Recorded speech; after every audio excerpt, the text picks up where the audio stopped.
Legenda Petani Immortal episode 16. Li Yunfei tidak menyukai pria ini, dan karena permusuhan itu toh tidak dapat didamaikan. Dia menjawab, kontrak keagenan masih dalam tahap negosiasi, perusahaan belum terdaftar, dan masih berskala kecil. Pajak apa yang harus dibayar oleh petani yang menjual sayuran? Pajak pertanian telah dihapuskan bertahun-tahun yang lalu. Apakah Anda, wakil wali kota, tidak tahu itu? Wakil wali kota Hong tergagap beberapa kali, tidak dapat menemukan jawaban. Tidak masalah jika ia menemukan kesalahan kecil pada Li Yunfei, tetapi jika tidak, ia tidak tega membuat tuduhan palsu. Terlebih lagi, ia belum mengetahui hubungan Li Yunfei dengan wakil sekretaris Wang di kota, dan ia tidak berani menyinggungnya hingga tak terbalas. Kepala desa dan bendahara bahkan lebih terkejut, terutama Li Chunyi, yang sama sekali tidak tahu bahwa keponakan buyutnya tiba-tiba menjadi seorang miliarder. Fua, kau serius? Bukit kecil yang kau kontrak itu bisa menghasilkan puluhan juta setahun? Tanya Li Chunyi. Kakek keempat, kita sedang membicarakan pendapatan agen dalam kontrak. Setelah dikurangi biaya benih, pupuk, tenaga kerja, dan pajak, laba bersihnya kurang dari 1/10, hampir tidak cukup untuk membuat kita bertahan hidup di kota Qinglong. Li Yunfei sengaja melebih-lebihkan biaya untuk menghindari rasa iri yang berlebihan pada beberapa orang. Pada saat yang sama, dia juga mengeluh kepada San Guosong, menunjukkan bahwa menanam sayuran hijau ini adalah pekerjaan yang sangat berat baginya. Oh, keuntungan beberapa juta itu cukup mengesankan. Jika kami punya uang sebanyak itu, kami tidak perlu khawatir mempercayakan semua rumah bambu di desa kami kepada Anda untuk investasi. Baiklah, itu membuat saya tenang, Tuan keempat. Setelah mengatakan ini, ekspresi Li Chunyi terlihat rileks. Kepala desa Li Tianlai juga menghela napas lega. Pendapatan puluhan juta dan laba bersih jutaan itu masuk akal. Tapi tunggu, itu juga tidak benar. Bagaimana mungkin dia bisa menghasilkan jutaan setahun hanya dengan mengontrak lereng bukit kecil? Ada begitu banyak lereng bukit tandus di desa. Berapa banyak uang yang terbuang sia-sia? Mengabaikan gejolak di hati kelompok itu, Li Yunfei merasa dia tidak bisa lagi terlibat dalam dendam di antara para pemimpin kota. Dia dan San Guosong bertukar beberapa kata sopan dan buru-buru pergi. Siapkan beberapa makanan khas lokal untuk San Guosong sebagai sampel, agar dia dapat meminta bawahannya yang lain untuk menetapkan harga yang wajar untuk produk-produk ini ketika dia kembali. Setelah mengantar San Guosong pergi, Li Yunfei juga membawa beberapa melon dan buah-buahan, mengemasnya dalam kantong plastik, dan berkendara ke kota untuk menjemput kakeknya, bersiap membawanya ke rumah sakit kabupaten. Jumlah pasien lebih sedikit di siang hari, dan ketika Li Yunfei pergi ke sana, tidak ada seorang pun di dalam. Setelah memasukkan buah dan sayuran ke dalam tas untuk nenek, dia mendesak kakek untuk segera pergi. Li Chunqiu menyampirkan kotak P3K-nya di bahu dan berkata sambil tertawa kecil, sudah bertahun-tahun lamanya sejak saya membawa kotak P3K untuk praktik kedokteran. Saya semakin tua, tetapi saya masih harus melakukan perjalanan ini. Di usia ini, apakah saya masih membutuhkan reputasi sebagai dokter ajaib? Li Yunfei merebut kotak P3K-nya dan tertawa. Kakek, jangan terlalu dramatis. Mungkin kakek tidak membutuhkannya. Tetapi kota Qinglong kita membutuhkan seorang dokter terkenal. Tanpa keahlian medis kakek yang luar biasa, mengapa para pejabat tinggi pensiunan dari sanatorium Tangshan datang ke kota Qinglong kita? Kapan penduduk kota Qinglong dapat hidup sejahtera? Saat Li Chunqiu berjalan keluar, dia memarahi, dasar bocah, aku seorang dokter, bukan ekonom. Aku punya kemampuan untuk mengobati semua orang di kota ini, tetapi aku tidak punya kemampuan maupun kewajiban untuk membantu mereka menjadi kaya. Dengan sifatku yang malas, jika semua pria dan wanita tua dari sanatorium Xiao Tangshan datang kepadaku untuk berobat, bukankah aku akan sangat kesal? Telepon sekretaris Wang sekarang juga, dan suruh dia berhenti menyebarkan rumor dan membuat masalah begitu dia sembuh. Li Yunfei masuk ke dalam mobil, meletakkan kotak P3K-nya di kursi belakang, dan berkata kepada lelaki tua yang duduk di kursi penumpang, kakek, sebaiknya Anda belajar dari pengalaman manajemen tingkat lanjut para ahli di rumah sakit lain. Jika Anda khawatir hal itu akan memengaruhi praktik Anda dapat memasang tanda di pintu bahwa Anda hanya dapat memeriksa 10 pasien sehari, lalu menutup pintu dan pergi kemanapun Anda mau. Jika ada pasien yang sakit kritis, Anda juga dapat menunjukkan etika medis Anda yang tinggi. Itu semua masuk akal dan dapat dibenarkan. Kau selalu penuh tipu daya. Ngomong-ngomong, cairan sumsum gioku hampir habis. Kapan kau akan mengirimiku lagi? Meskipun Li Chunqiu penuh keluhan, dia tetap berusaha sebaik mungkin untuk memenuhi permintaan cucunya. Karena dia juga punya sesuatu untuk diminta. Kakek, bisakah kita berhenti percaya tahayul? Itu namanya air mata air, bukan sirup sumsum giok.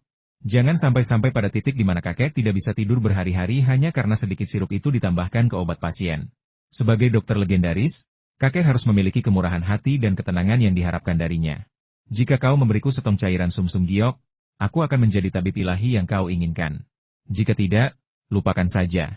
Paling-paling, Aku akan membantumu menyembuhkan kanker ibu bayi ini, lalu aku akan pergi berlibur ke ibu kota provinsi bersama nenekmu dan tinggal di rumah nenekmu selama beberapa hari. Li Yunfei tidak bisa berbuat apa-apa terhadap lelaki tua ini. Ia minum secangkir setiap hari, dan jika ia hidup sampai 100 tahun, pasti isinya akan lebih dari sekadar seteguk air. Ia bahkan tidak bisa memastikan berapa banyak atau berapa sedikit isinya. Ketika Li Yunfei mengantar kakeknya ke ruang perawatan Ruan Dongmei, mereka melihat beberapa dokter berdiri di samping tempat tidur berbicara dengan bibinya. Yang Yunu dan Yang Wending berdiri dengan cemas di samping, ekspresi mereka serius. Benar. Demi keselamatan hidupmu, tumor itu harus diangkat sepenuhnya. Bahkan setelah diangkat, tidak ada jaminan sel kanker tidak akan menyebar. Jadi kami harus mengamatimu selama jangka waktu tertentu dan bersiaplah untuk radioterapi dan kemoterapi kapan saja. Kamu menderita kanker stadium lanjut, cukup baik jika kamu bisa bertahan hidup. Jangan pernah berpikir untuk mengambil jalan pintas, kata Direktur Lu dengan sangat serius.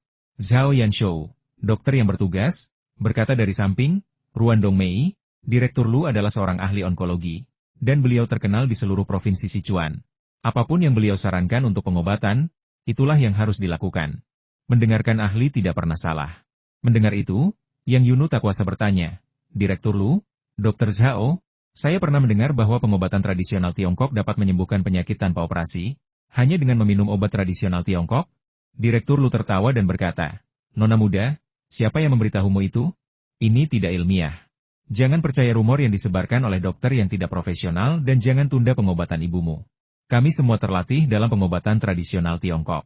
Kami tidak akan meremehkan pengobatan tradisional Tiongkok, tetapi kami juga tidak akan melebih-lebihkan khasiatnya. Kami tahu cara mengobatinya. Hehe, jika seseorang dapat menyembuhkan kanker rahim stadium lanjut dengan pengobatan tradisional Tiongkok, saya, di usia saya sekarang, tidak akan malu mengakui dia sebagai guru saya. Lagi pula, pasti ada seseorang yang bisa menyembuhkannya. Yang Yunu tidak yakin dan sepenuhnya mempercayai kata-kata sepupunya. Namun, dia tidak bisa mengungkapkan rahasianya. Jadi dia berada dalam dilema. Semuanya sudah datang. Li Yunfei muncul di bangsal bersama kakeknya dan berkata dengan tenang, aku mengundang kakekku ke sini. Dia bilang dia punya metode pengobatan kanker yang unik. Tidak banyak perbedaan antara stadium awal dan stadium lanjut. Selama orang itu belum meninggal, ada harapan untuk sembuh. Jika Li Chunqiu tidak menginginkan lebih banyak cairan sumsum giok, dia pasti sudah menampar bajingan ini sampai mati. Apakah aku pernah mengatakan hal seperti itu? Apakah mereka benar-benar mengira aku dukun? Mereka bilang kanker stadium awal dan stadium lanjut itu sama? Stadium awal dan stadium lanjut sangat berbeda. Bagaimana mungkin sama? Namun, karena sudah berjanji pada Li Yunfei, dia tidak punya pilihan selain bekerja sama. Jadi, sambil mengelus janggutnya yang panjang, dia memancarkan aura yang agak misterius dan berkata, saya Li Chunqiu. Saya beruntung bisa belajar kedokteran selama beberapa tahun. Karena saya memiliki hubungan keluarga dengan pasien, saya datang ke rumah sakit Anda yang terhormat untuk mengganggu Anda. Jika saya telah menyinggung perasaan Anda dengan cara apapun, mohon maafkan saya. Zhao Yanshou memasang ekspresi aneh, seolah-olah hendak muntah darah. Dengan sangat frustrasi ia berkata, Li Yunfei, bukankah kemarin kau bilang bahwa sangat sulit mengobati kanker rahim dengan pengobatan tradisional Tiongkok murni? Mengapa kau mengundang Dr. Li ke sini hari ini? Meskipun aku mengagumi kemampuan dan etika medis Dr. Li, ini adalah rumah sakit pengobatan tradisional Tiongkok, rumah sakit spesialis tumor. Bukankah apa yang kau lakukan agak tidak pantas? Direktur Lu, yang juga kesal, mencibir dengan sangat tidak puas Pak Tua. Bukan karena saya sombong. Tetapi saya belum pernah melihat kasus kanker rahim yang disembuhkan murni melalui pengobatan tradisional Tiongkok. Jika Anda benar-benar mampu, sembuhkan pasien ini sendiri, dan saya, Lu Ziou, akan bersujud dan menjadi murid Anda. Li Chunqiu tersenyum ramah dan berkata, hehe, Direktur Lu, tidak perlu. Saya sudah cukup tua dan tidak punya energi untuk menerima murid magang dan mengajar siswa. Wah, satu kalimat itu hampir membuat Direktur Lu kena serangan jantung. Orang tua ini sepertinya mengira dia sudah mengerti semuanya. Dia sangat percaya diri, itu benar-benar aneh. Yang Yunu berlari dengan gembira dan bertanya dengan cemas, kakek, apakah kakek benar-benar yakin? Tentu saja. Mengapa saya datang ke rumah sakit pengobatan tradisional Tiongkok jika saya tidak percaya diri? Untuk menghindari mempermalukan diri sendiri. Li Chunqiu berkata dengan penuh percaya diri, jangan buang waktu, izinkan saya memeriksa denyut nadi Anda terlebih dahulu dan melihat sejauh mana kondisi Anda telah berkembang. Beberapa dokter di dekatnya hampir pingsan. Dokter ajaib macam apa ini? Dia bahkan tidak memeriksa denyut nadi pasien. Namun dia mengaku yakin bisa menyembuhkan penyakit itu. Bukankah dia hanya membual? Li Yunfei dengan cepat menarik kursi untuk kakeknya dan menyuruhnya duduk di kepala tempat tidur agar dia bisa memeriksa denyut nadi bibinya. Setelah memeriksa denyut nadinya, dia memeriksa lapisan lidahnya, warna kelopak mata bagian dalam, dan warna kuku jarinya. Ya, penyakitnya cukup serius, dan sumber penyakitnya menyebar. Patologi pengobatan tradisional Tiongkok menunjukkan bahwa penyakit ini disebabkan oleh racun lembah panas yang mengalir ke perut bagian bawah, atau oleh tekanan emosional, stagnasi Qi hati, dan kerusakan pada meridian Chong dan Ren. Awalnya, sebagian besar merupakan sindrom kelebihan, tetapi seiring waktu racun menumpuk, Qi dan darah rusak parah, dan energi vital tubuh tidak mencukupi, menyebabkan kekurangan in hati dan ginjal serta kekurangan yang limpa dan ginjal. Penyakit ini telah menyebar dari leher rahim ke seluruh rahim. Oleh karena itu, obat yang kuat diperlukan. Saya akan meresepkan 3 dosis, 1 dosis diminum selama 3 hari, dan rasa sakit akan mereda dengan sendirinya setelah 9 hari. Setelah pemeriksaan, Li Chunqiu berkata dengan penuh keyakinan. Mata Direktur Lu membelalak tak percaya sambil berseru. Apakah Anda yakin belum melihat hasil USG dan MRI-nya? Bagaimana Anda tahu penyakit itu menyebar dari leher rahim ke seluruh rahim? 1 dosis obat yang dibagi selama 3 hari dianggap obat yang ampuh? 3 dosis total dapat menyembuhkan penyakit ini? Zhao Yanshou juga tampak seperti melihat hantu, dan berteriak, hasil tes semuanya ada di rekam medis saya, yang selalu disimpan di kantor saya. Tidak mungkin orang lain bisa melihatnya. Selain itu, karena Anda tahu penyakitnya sangat serius, bagaimana Anda bisa mengatakan bahwa 3 dosis obat akan menyembuhkannya? Saya belum pernah melihat dokter yang begitu sombong sebelumnya. Guru saya, yang berprofesi sebagai dokter sepanjang hidupnya, tidak pernah mengucapkan kata-kata sombong seperti itu. Li Yunfei mengeluarkan kertas dan pena dari kotak obat dan dengan santai berkata, entah itu gila atau tidak, kita akan melihat hasilnya dalam 9 hari. Lagi pula, kakekku bilang rasa sakitnya akan hilang dengan sendirinya, yang seharusnya hanya solusi sementara. Tapi dia tidak mengatakan bahwa itu pasti akan menghilangkan sel kanker. Mampu mengendalikan penyakit dan mencegahnya kambuh adalah keberhasilan yang luar biasa. Kalian para dokter semuanya ahli, kalian harus ilmiah. Sains omong kosong. Kalian berdua, kakek dan cucu, yang sedang menggulingkan pemahaman ilmiah yang ada, bukan? Ruan Dongmei tidak tahu harus berbuat apa dan hanya bisa berkata, jika tidak sakit atau gatal, bukankah itu sama saja dengan orang normal? Saya datang ke sini untuk berobat karena saya merasa sangat tidak nyaman sehingga tidak bisa makan atau tidur. Bibi, jangan khawatir. Bibi akan tahu sendiri setelah minum obatnya. Bibi bisa menipu diri sendiri tentang hal lain. Li Yunfei menghiburnya. Semua orang menatap dengan mata terbelalak, menahan napas, untuk melihat resep ajaib apa yang akan ditulis Li Chunqiu. Mereka mengira dia akan merahasiakannya. Tetapi yang mengejutkan mereka, dia menuliskannya di depan umum tanpa berusaha menyembunyikannya. Setelah menulis resep dan menandatangani nama Li Chunqiu, Direktur Lu akhirnya bertanya, Anda menggunakan rumput ular putih untuk meningkatkan sirkulasi Qi, menghilangkan stasis darah, mendetoksifikasi, dan menghilangkan nodul, itu bagus, tetapi mengapa menambahkan poligonatum liar berusia 100 tahun? Di mana Anda bisa menemukan poligonatum berusia 100 tahun saat ini? Anda beruntung jika menemukan yang berusia 10 tahun. Saat merawatnya, mengapa Anda juga menambahkan beberapa ramuan untuk menguatkan jantung dan limpa? Dan bahan utamanya sebenarnya adalah ginseng berusia 100 tahun? Bukankah fokus penyakitnya adalah untuk mengatasi kekurangan darah? Mengapa Anda fokus pada mengatasi kekurangan Qi? Zhao Yanshou juga dipenuhi keraguan dan bergumam pada dirinya sendiri. Ini tidak benar. Raja, menteri, asisten, dan pemandu semuanya tercampur. Mengapa ada fenomena 2 raja dan 2 menteri? Apakah resep ini aman untuk dikonsumsi? Dr. Li, saya tahu Anda masih memiliki beberapa lembar ginseng berusia seabad, tetapi poligonatum berusia seabad tampaknya lebih sulit ditemukan, bukan? Hehe, kalau kau tidak punya poligonatum berusia 100 tahun, yang berumur beberapa dekade pun boleh. Setelah menulis resep, Li Chunqiu menyerahkannya kepada Li Yunfei dan memberi instruksi. Pergi ke apotek untuk membeli obatnya. Aku punya beberapa iris ginseng berusia 100 tahun dan poligonatum berusia 100 tahun di sini. Jadi kau tidak perlu membeli lagi. Ambil saja sisanya sesuai dosis. Ini adalah ruang perawatan khusus, pasti ada tempat untuk meracik obatnya, kan? Direktur Lu, dengan wajah muram, bingung sekaligus cemas, berkata, meskipun tidak ada tempat untuk meracik obatnya, aku akan menyiapkannya untukmu. Xiao Su, pergilah dan siapkan kompor dan panci tanah liatnya. Aku ingin melihat sendiri khasiat obatmu. Li Yunfei mengambil resep itu dan hendak keluar untuk mengambil obatnya. Paman Yang Wending meraihnya, mengeluarkan segepok uang tunai, dan berkata, apapun yang terjadi, aku tidak bisa membiarkanmu melakukan pekerjaan sekaligus mengurus uang. Fua, ambillah ini. Aku tahu uang ini tidak bisa membeli ginseng berusia seabad, tetapi ini semua tabungan pamanmu. Jangan anggap ini terlalu sedikit. Li Yunfei menolak, dan buru-buru memanggil sepupunya untuk meminta bantuan tidak. Selain ginseng dan poligonatum, 3 dosis obat lainnya harganya kurang dari 100 yuan. Untuk apa aku butuh uang sebanyak itu? Yunu, tahan ayahmu. Mengobati penyakitnya adalah hal terpenting saat ini. Jangan membuat keributan dan menjadi bahan tertawaan. Yang Yunu mendengarkannya dan menghampiri ayahnya untuk membujuknya agar mengizinkan sepupunya mengambil obat terlebih dahulu, dan mereka bisa membicarakan uangnya nanti. Zhao Yanshou tak tahan lagi dan berkata, jika kau mengambil ginseng berusia seabad dan poligonatum, obat berharga apa yang tersisa? Xiaoju, turunlah ke apotek obat tradisional Tiongkok dan ambil 3 dosis ini. Katakan saja ini permintaan khusus dan catat di tagihan terlebih dahulu. Li Yunfei mengangkat bahu.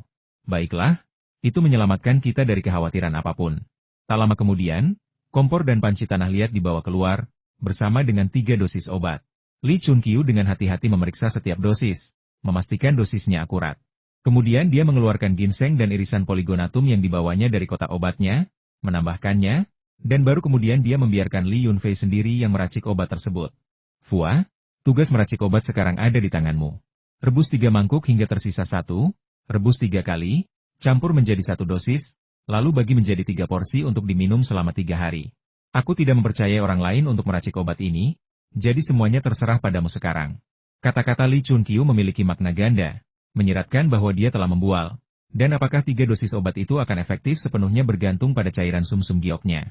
Kakek, jangan khawatir, kata Li Yunfei, lalu menuangkan obat ke dalam pot tanah liat, mengisi setengah mangkuk dengan air keran di kamar mandi, merendamnya selama setengah jam, lalu meletakkannya di atas kompor untuk direbus.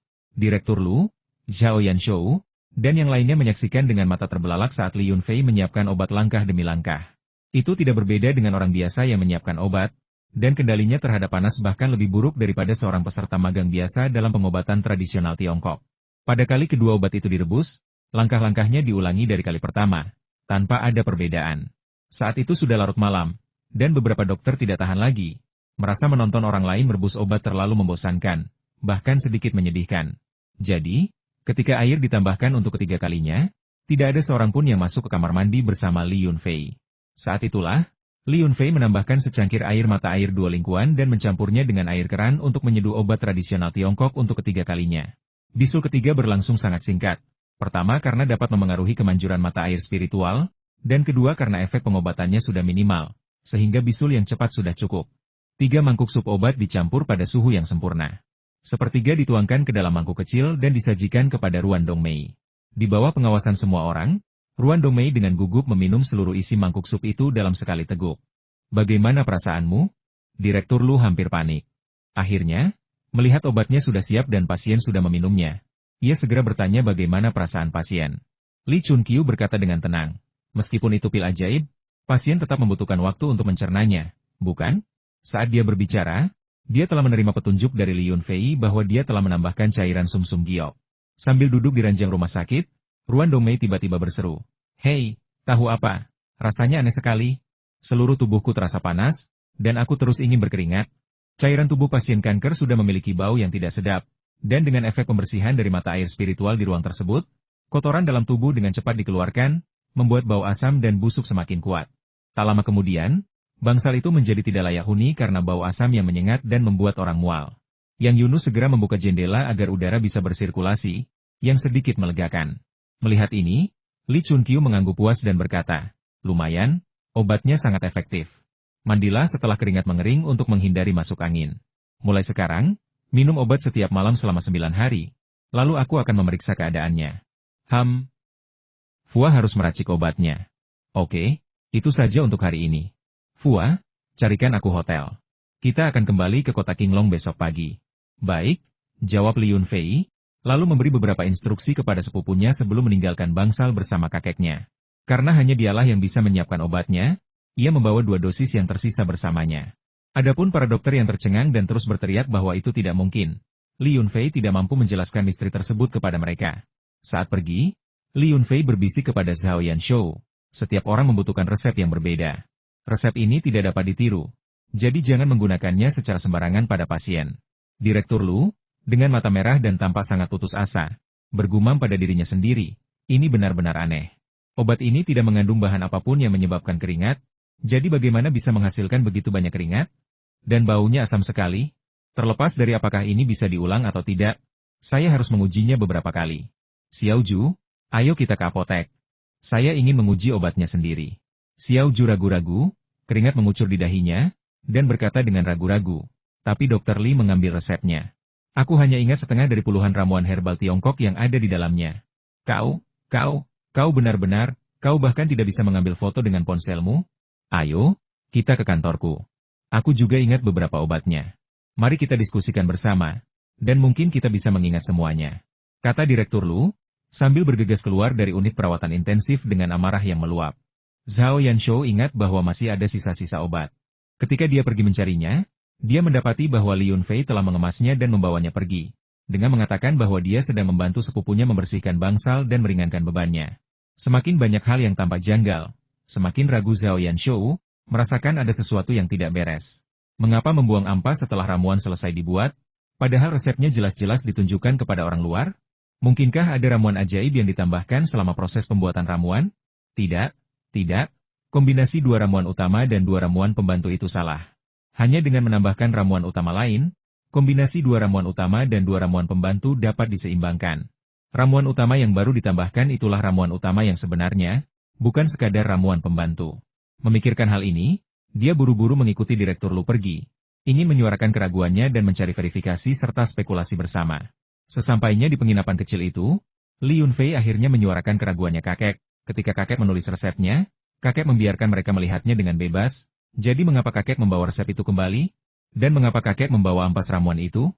Kau selalu harus menciptakan kesan palsu agar semuanya tampak lebih misterius. Satu kebohongan selalu membutuhkan 100 kebohongan lain untuk menutupinya. Setelah kau selesai dengan ini, dasar bocah nakal, jangan pernah meminta bantuan lagi padaku, atau umurmu akan lebih pendek. Li Chunqiu terlalu malas untuk menjelaskan kepada cucunya, jadi dia melambaikan tangannya dan menyuruhnya kembali ke kamarnya. Li Yunfei terkekeh canggung dan kembali ke kamarnya sambil menghela napas. Jika dia tidak ingin menarik sekelompok turis kelas atas ke kota Qinglong, apakah dia akan menggunakan taktik seperti itu? Dilihat dari kronologinya, seharusnya cukup tepat. Semakin aneh beritanya, semakin cepat menyebar. Pasien yang diperkenalkan oleh Sekretaris Wang bukanlah orang biasa. Sebagian besar adalah kerabat pejabat pemerintah. Sangat mudah bagi mereka untuk menanyakan berbagai hal di rumah sakit daerah. Dengan cara ini, para pejabat tinggi yang sudah pensiun di sanatorium Xiao Tangshan terdekat juga akan mengetahuinya. Keesokan paginya, Li Yunfei mengantar kakeknya kembali ke kota Qinglong, lalu segera kembali ke ibu kota kabupaten. Dia menghubungi penerima misi Kepala Bawang, yang mengirim seseorang untuk mengambil bisa ular berbisa mutan tersebut. Li Yunfei duduk di dalam mobil, dan baru memasuki ruang kecil itu ketika hampir waktunya berangkat. Dia melepaskan ujung besi panas yang diikatkan pada batu matahari. Benda ini sangat menyedihkan. Beberapa hari terakhir ini hanya minum air mata air dan diberi makan beberapa potong daging ikan. Jika bukan karena suplemen energi ini, pasti sudah hangus terbakar oleh batu matahari sejak lama. Li Yunfei mengeluarkan gelas khusus untuk menangkap ular berbisa, mencubit kepala ular itu, dan menancapkan tepi gelas kedua taring ular tersebut. Tanpa kesulitan, ular itu dengan enggan mencoba menggigit gelas tersebut, menyemburkan bisanya dan berusaha meracuni manusia hina di depannya. Sungguh siksaan, ular berbisa itu merasa seperti sedang dipanggang hidup-hidup. Untungnya, makanannya akhir-akhir ini enak sekali, sangat lezat, dan berat badannya bertambah dengan cepat. Setelah menderita selama beberapa hari, panjangnya bertambah setengah kaki. Kebenciannya sangat besar, dan ular itu menghasilkan banyak bisa. Dalam waktu singkat, ia telah mengumpulkan setengah cangkir bisa. Li Yunfei merasa bahwa ular berbisa ini perlu diberi pelajaran. Jadi dia mengikatnya kembali ke batu matahari, mengabaikan perlawanan dan desisannya. Setelah menutup rapat mulut cangkir penyerap racun, Li Yunfei meninggalkan ruangan. Di dalam, ular piton emas yang bermutasi itu dengan licik menjulurkan kepalanya yang besar, melirik iba pada ular berbisa yang terikat pada batu matahari. Diam-diam meninggalkan gudang anggur, dengan cepat melesat ke dalam akuarium, menelan beberapa ikan hidup dalam sekali teguk, lalu perlahan melingkar di bawah batu matahari untuk berjemur di bawah sinar matahari. Dengan makanan dan minuman untuk dinikmati serta sinar matahari untuk disyukuri, hidup terasa terlalu nyaman. Yang membuatnya semakin menyenangkan adalah adanya seorang pria malang yang meratap di atas batu matahari setiap hari. Apakah si idiot itu tidak tahu bagaimana caranya mengalah? Baldi, Sanggir Falcon, baru-baru ini membangun sarang di pohon buah tertinggi. Tetapi pohon buah tertinggi itu juga sangat rendah. Seekor ular piton besar dapat mencapai sarang Baldi hanya dengan tubuhnya yang lurus. Namun, ia tidak berani menyentuhnya. Karena penasaran, begitu kepalanya menyentuh jerami di sarang, ia diserang oleh Ertuzi untuk waktu yang lama, dan sisik di kepalanya dicakar. Awalnya, ular piton itu juga ingin bertarung dengan si botak untuk menentukan siapa penguasa wilayah ini. Namun, Li Yunfei kebetulan menyaksikan penyebab perselisihan itu, dan dengan sebuah tamparan, ia membuat ular piton itu terbang. Tanpa perlu diberi instruksi apapun, ular piton itu langsung tahu bahwa ia salah. Namun, Li Yunfei tetap menjelaskan alasan kesalahan tersebut kepadanya. Lihat, bahkan si botak pun belum pernah masuk ke sarangmu, jadi bagaimana mungkin kau bisa mendekatinya? Saat bosan, ular piton itu bertanya-tanya apakah ada burung girfalcon bodoh yang suka merayap masuk ke dalam liang ular piton. Yah, meskipun itu adalah gudang anggur, pintu masuknya tetap menyerupai gua. Li Yunfei tidak menyadari bahwa ular piton itu telah menjadi lebih pintar. Dia mengira ular itu ketakutan karena pukulannya. Tapi mengapa dia tidak bisa mengendalikan kepala besi panas yang diikatkan pada batu matahari? Setiap kali dia meraih kepalanya, ular itu akan menyerangnya dengan ganas. Akhir-akhir ini, kekuatan ular berbisa itu menjadi sangat kuat. Seandainya aku tidak menghadapinya di ruang sempit menggunakan kekuatan roh, aku tidak akan pernah mau menyentuh ular berbisa sebesar itu di dunia nyata. Kurir si kepala bawang datang tepat waktu. Begitu dia mengambil racun itu, sebuah mobil Volkswagen hitam berhenti di lokasi yang telah disepakati. Seorang pria Tionghoa berpenampilan biasa, berusia 30-an atau 40-an, keluar dari mobil, tampak tidak berbeda dari pekerja kantoran lainnya. Dia berbaur dengan kerumunan, dan tidak ada yang memperhatikannya. Tuan Li, saya di sini untuk mengambil paket. Pria parubaya itu menyapanya dengan senyum dan menyatakan tujuannya secara langsung. Li Yunfei menyerahkan gelas tersegel itu kepadanya, memintanya untuk memeriksanya. Kemudian, ia memberikan lembar tugas yang sudah dicetak kepada penerima untuk ditandatangani, ditulis nomornya, dan dibubuhkan sidik jarinya. Keduanya berjabat tangan, mengucapkan selamat tinggal, dan semuanya tampak sangat formal. Pesanan tugas ini hanya untuk keperluan pencatatan, seluruh proses ditangani secara online. Setelah penerima mengkonfirmasi penerimaan di situs web, tugas Li Yunfei berada dalam status terkirim, menunggu verifikasi dari inisiator tugas untuk memastikan apakah itu barang yang diminta. Setelah verifikasi, pembayaran dilakukan, poin diberikan, dan ulasan diberikan. Li Yunfei menemukan bahwa mode tugas tersebut mirip dengan Tao Bao, satu-satunya perbedaan adalah penerimanya sangat penting, yaitu seseorang yang diseleksi secara ketat oleh Asosiasi Kepala Bawang, dan merupakan pusat terpenting dari seluruh tugas tersebut. Nanti aku akan mengecek kembali keabsahan asosiasi ini. Kuharap departemen terkait tidak akan menuduhku menyelundupkan barang. Li Yunfei berpikir ragu-ragu, pikirannya melayang. Tiba-tiba, sebuah sepeda motor melaju kencang di depan mobilnya, dan dengan suara keras, ia terjatuh. Dengan suara decitan, Li Yunfei menginjak rem mendadak. Sepeda motor itu menabrak bagian depan mobilnya. Jika dia tidak mengerem, dia pasti akan menabrak sepeda motor dan orang yang berada di dalamnya. Sungguh korban yang tidak bersalah. Li Yunfei memiliki dashcam di mobilnya, jadi dia tidak khawatir akan ditipu. Namun, karena orang lain itu mengalami kecelakaan di depan mobilnya, dia harus keluar dan memeriksa keadaan orang tersebut karena rasa kemanusiaan. Di depan mobil, pengendara motor itu berteriak sambil melempar helmnya dan duduk setengah di tanah. Dia tidak menyebutkan apakah dia terluka, tetapi berteriak, semuanya sudah berakhir. Batu giok pusaka keluarga saya pasti hancur olehmu. Itu barang antik yang bernilai jutaan. Pria itu berteriak saat mengeluarkan liontin giok berukir seukuran telapak tangan dari sakunya. Ketika melihatnya, ia terkejut mendapati liontin itu masih utuh. Ia terdiam sejenak, raut panik terpancar di matanya, lalu menggertakkan giginya dan tiba-tiba membantingnya ke tanah, hingga hancur berkeping-keping menjadi 3 bagian dalam sekejap. Lalu dia mendongak ke arah Li Yunfei, menunjuk ke giok yang pecah di tanah, dan terus meratap semuanya, kemarilah dan lihat. Tolong nilai sendiri. Ini giok asli yang indah, dan ditabrak oleh orang yang mengendarai mobil mewah ini. Karena kecelakaan terjadi di jalan raya, kendaraan dan pejalan kaki di sekitar lokasi tidak sempat berkumpul sebelum kejadian. Hanya suara sepeda motor yang jatuh dan teriakan pengendara sepeda motor yang membuat banyak orang waspada, dan beberapa pejalan kaki berhenti untuk menonton. Li Yunfei berdiri di depan mobil, mencibir, dan dengan sebuah pikiran, menggunakan kekuatan ruang kecil untuk mengumpulkan pecahan giok di depannya ke dalam ruang kecil tersebut. Teriakan pengendara motor itu tiba-tiba berhenti ketika dia menyadari pecahan giok di depannya telah hilang. Dia menggosok matanya dengan panik, memastikan bahwa dia tidak salah lihat, tetapi pecahan giok itu benar-benar telah hilang. Bagaimana ini bisa terjadi? Di mana giokku? Dia menatap tajam Li Yunfei, merasa bahwa pria ini adalah orang yang paling dekat dengannya. Dan jika dia tidak salah lihat, pasti Li Yunfei yang melakukannya. Apa yang kau bicarakan? Giok apa? Di mana? Li Yunfei pura-pura tidak tahu. Lagi pula, setelah keluar dari mobil, dia menghalangi dashcam agar tidak bisa merekam apapun di tanah. Karena si idiot ini berani merekayasa kecelakaan, dia tidak akan ragu untuk memanfaatkannya. Dia akan mengambil giok yang pecah itu terlebih dahulu. Saat itu, Lu Xiaoguang dan kelompok Monkey sedang duduk di dalam mobil mereka, terparkir di pinggir jalan, siap menonton pertunjukan. Mereka mengira drama yang bagus itu sudah dimulai, tetapi mereka mendapati bahwa teman mereka sebenarnya sudah berhenti menangis dan meratap. Saudara Guang, ada yang salah. Kenapa Musang tidak menangis atau meraung lagi? Bajingan itu mengerahkan seluruh tenaganya untuk membalas dendam Guang Ke. Dia menggunakan giok asli. Mungkinkah dia menjadi gila karena jatuh? Teriak monyet cemas dari dalam mobil.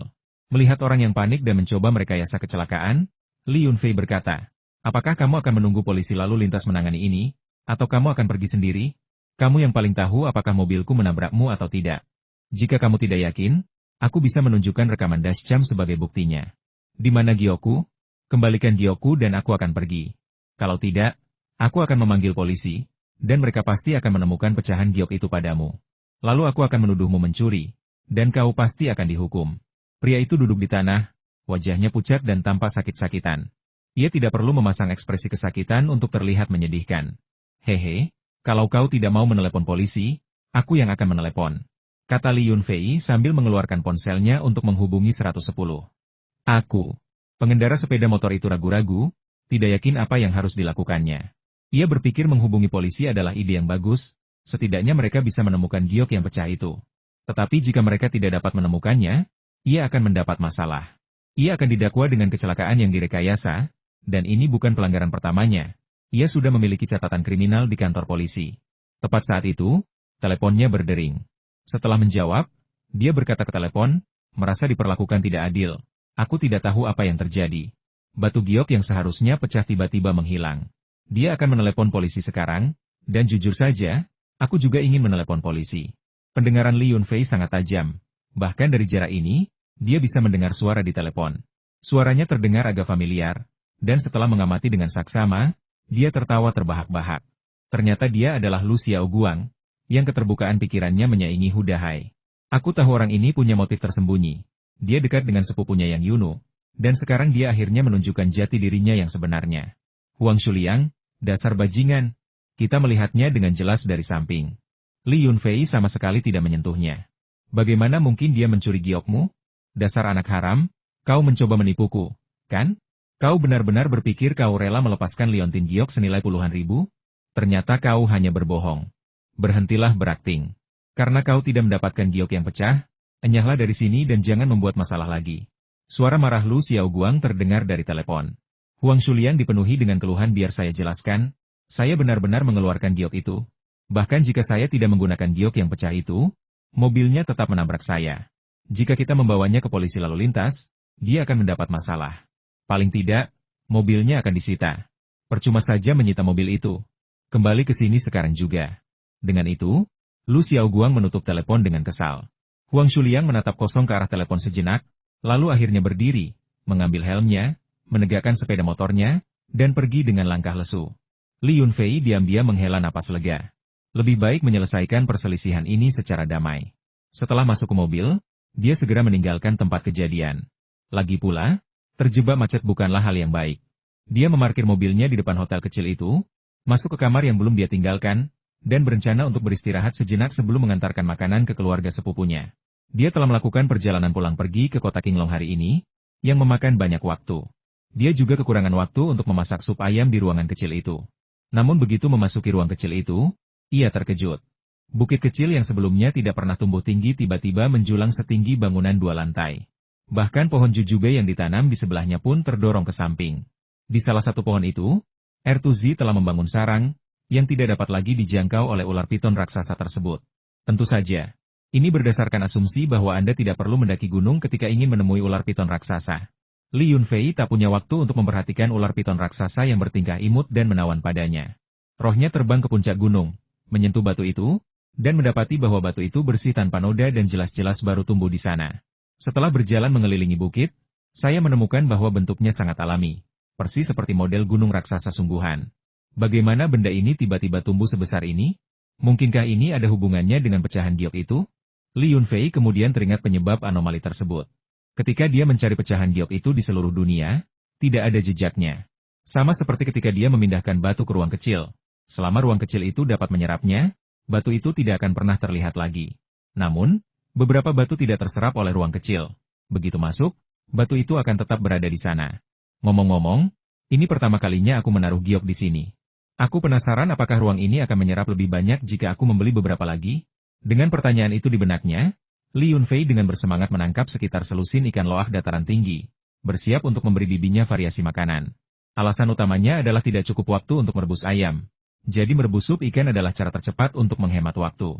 Setelah merebus sup ikan dan memasukkannya ke dalam kotak bekal berbentuk ember, saya membeli 2 bekal lagi di pintu masuk rumah sakit dan buru-buru berlari ke lantai 5 bagian rawat inap. Saat ini, Lu Xiaoguang dan kelompoknya telah kembali ke bangsal di lantai 2. Sambil menunjuk sosok Li Yunfei, Lu Xiaoguang berkata dengan gigi terkatup, anak ini beruntung hari ini. Tapi aku, Lu Xiaoguang, tidak akan pernah membiarkannya lolos. Tunggu saja, aku akan pergi ke lantai 5 untuk terus mengejar Yang Yunu. Sialan, aku tidak percaya ada tembok yang tidak bisa dihancurkan. Li Yunfei masuk ke ruang ICU 2 dan bertanya sambil tersenyum. Bibi, bagaimana perasaanmu hari ini? Lihat, aku membawakanmu sup ikan. Ini ikan loaf dataran tinggi. Aku menemukannya di pasar di kota Qinglong. Hanya ada sekitar selusin, dan aku membeli semuanya. Ini benar-benar obat yang ampuh. Fua, kau sibuk dengan urusanmu sendiri. Jangan bolak-balik. Bibimu tahu kau orang yang perhatian. Hehe, aku sudah jauh lebih baik sekarang. Aku baru saja berdiskusi dengan Bai Ni tentang menu makan siang ketika kau membawanya. Ruan Dongmei tampak hebat dan telah mendapatkan kembali sebagian kekuatannya. Dia berbalik dan duduk, ingin mengejar Li Yunfei. Yang Yunu tidak membiarkan ibunya bangun dari tempat tidur. Dia bergegas mengambil makanan yang dibawa Li Yunfei, dan dengan manis berkata, "Sepupu, ayah dan ibu di sini untuk mengurus berbagai hal. Kamu tidak perlu datang setiap hari. Kamu bisa datang saat waktunya meracik obat lusa. Tidak banyak yang terjadi di rumah. Yang terpenting adalah kesehatan bibimu. Oke, kalian semua makan cepat, aku akan menjaga bibimu," kata Li Yunfei, sambil membagi makanan yang dibawanya, mengeluarkan mangkuk kecil dari kotak bekal, dan menyajikan sup ikan kepada Ruan Dongmei. Yang Wending tidak berbasa-basi dengannya. Seniman bela diri memiliki nafsu makan yang besar. Dan jika bukan karena membahas apa yang akan dimakan istri dan putrinya untuk makan siang, dia pasti sudah turun untuk makan sejak lama. Dia memperhatikan putrinya dan Li Yunfei berbisik-bisik bersama, sesekali memperlihatkan senyum bahagia, dan sepertinya memahami sesuatu, tetapi dia tidak banyak bicara, malah merasa senang dengan situasi tersebut. Ruan Dongmei adalah orang yang bijaksana. Setelah mengalami kesedihan dan kegembiraan yang mendalam, ia tiba-tiba memiliki harapan untuk sembuh. Jadi apa yang perlu dikhawatirkan? Terlebih lagi, ia sangat puas dengan Li Yunfei. Begitu mendengar bahwa ia sakit, ia langsung sibuk merawatnya dan bahkan memohon kepada kakeknya yang merupakan dokter legendaris untuk meresepkan ramuan herbal yang sangat ampuh untuknya. Beberapa irisan ginseng berusia seabad dan polygonatum berusia seabad saja sudah sangat berharga dan bukan sesuatu yang mampu dibeli oleh orang biasa. Saat keluarga sedang menikmati waktu bersama, Lu Xiaoguang datang membawa keranjang buah. Begitu masuk, ia tersenyum dan berkata, Bibi baru saja makan? Aku bawakan buah. Makan buah setelah makan baik untuk kesehatan. Xiaoguang, kau juga di sini. Silakan duduk. Ruan Dongmei bersikap cukup sopan kepada orang ini. Lu Xiaoguang tertawa dan berkata, tidak perlu, Bibi Ruan, jangan khawatirkan aku, Bibi silakan makan. Setelah makan malam, aku ingin mengajak Yuenu jalan-jalan dan membelikannya beberapa pakaian. Lihat dia belum ganti baju selama beberapa hari, ya? Tidak baik bagi seorang gadis muda untuk tidak memiliki beberapa pakaian untuk diganti. Kata-kata itu mengingatkan Li Yunfei bahwa dia tidak menyangka seseorang akan mengingatkannya, dan dia tidak bisa lagi bersikap acuh tak acuh. Dia segera menjawab, "Oh, Xiaoguang, kamu tidak perlu khawatir tentang masalah Yuenu. Aku sudah membicarakannya dengannya. Kita akan pergi berbelanja sore ini untuk membeli beberapa pakaian." Awalnya Yang Yunu ingin mengatakan bahwa dia sudah punya pakaian dan hanya perlu kembali untuk mengambilnya. Namun, karena sepupunya sudah mengatakan demikian, dia tidak bisa membantahnya. Jadi dia tersenyum manis dan berkata, "Ya, aku akan berbelanja dengan sepupuku sore ini, jadi kamu tidak perlu khawatir tentangku. Lagi pula, cedera kakimu belum sembuh, jadi kamu tidak bisa langsung meninggalkan rumah sakit." Yuenu cukup mengkhawatirkan aku, ya? Ekspresi Lu Xiaoguang tetap tidak berubah, masih menyeringai, sambil berkata, "Cedera kakiku sudah sembuh, tapi aku masih khawatir, itu sebabnya aku belum diperbolehkan pulang. Bagaimana kalau begini?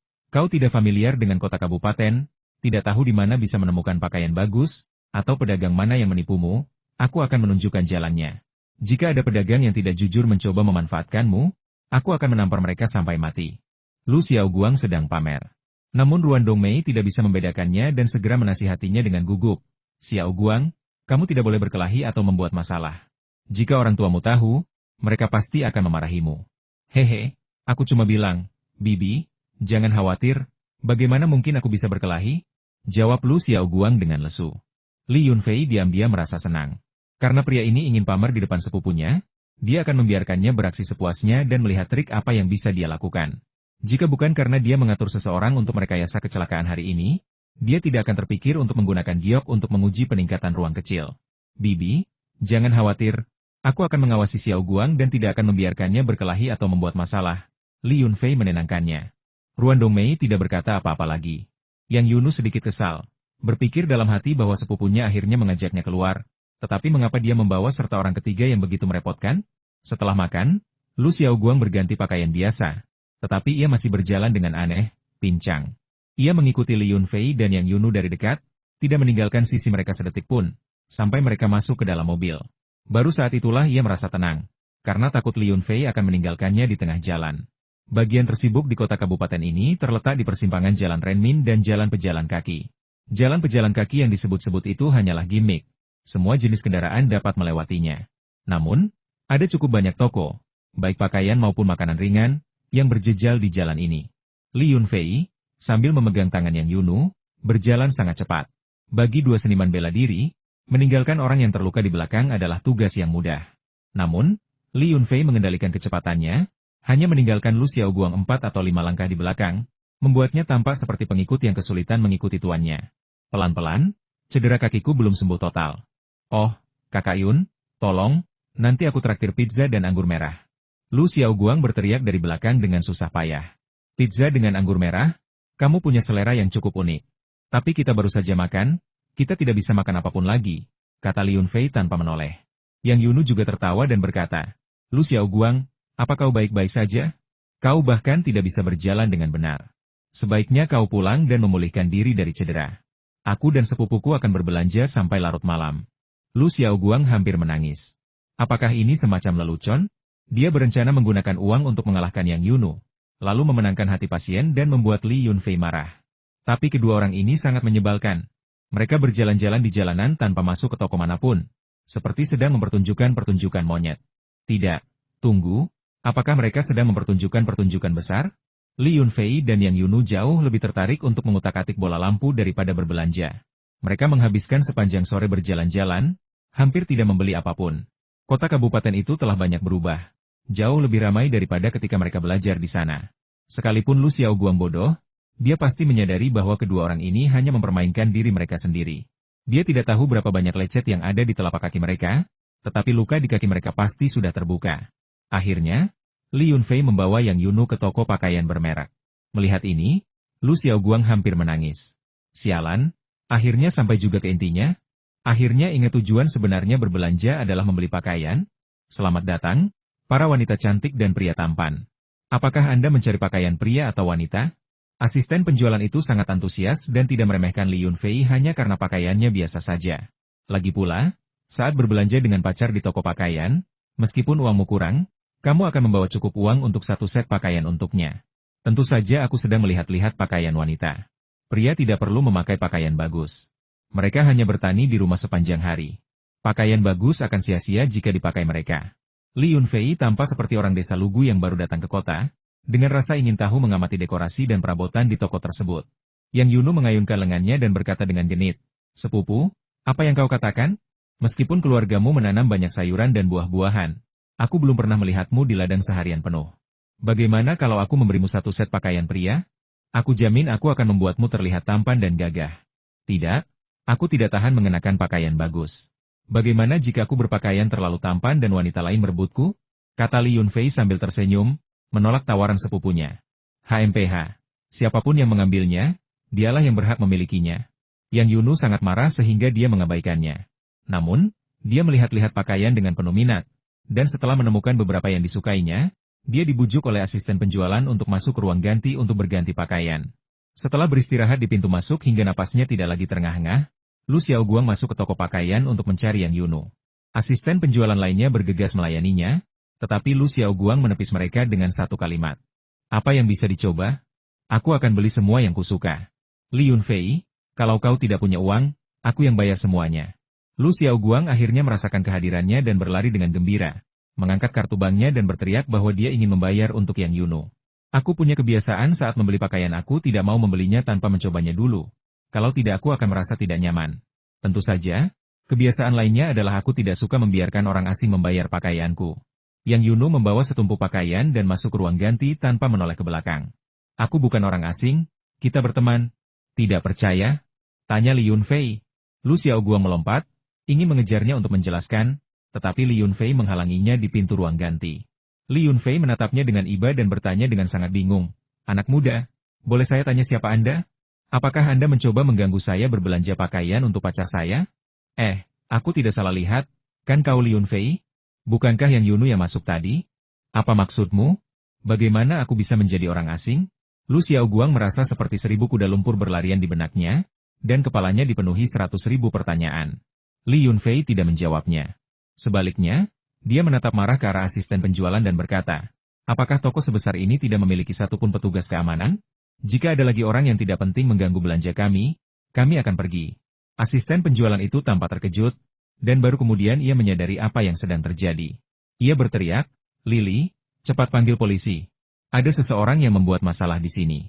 Ting-ting, telepon bos dan minta dia mengirim seseorang. Ada seseorang yang membuat masalah. Toko ini memang luar biasa.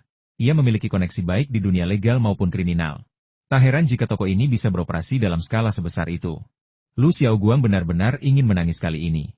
Kapan dia pernah diintimidasi seperti ini? Beraninya toko pakaian kumuh mengancamnya? Meminta bantuan? Siapa yang takut pada siapa? Memanggil polisi? Siapa yang takut pada siapa? Tapi, pikiran untuk membuat masalah di sini tanpa alasan membuatnya merasa bersalah. Sialan, aku dipermainkan oleh Li Yunfei dan Yang Yunu. Apa mereka tahu sandiwaraku untuk berdamai dengan mereka? Tapi selain insiden belanja hari ini, aku tidak menunjukkan tanda-tanda apapun. Mungkinkah Li Yunfei menyadari sesuatu saat aku mencoba merekayasa kecelakaan? Tidak, aku harus tenang. Mereka yang ingin mencapai hal-hal besar harus terlebih dahulu menanggung kesulitan dan kerja keras. Jika aku bisa lebih sabar, keadaan pasti akan berbalik. Mungkin aku terlalu tidak sabar dan membuat pihak lain waspada.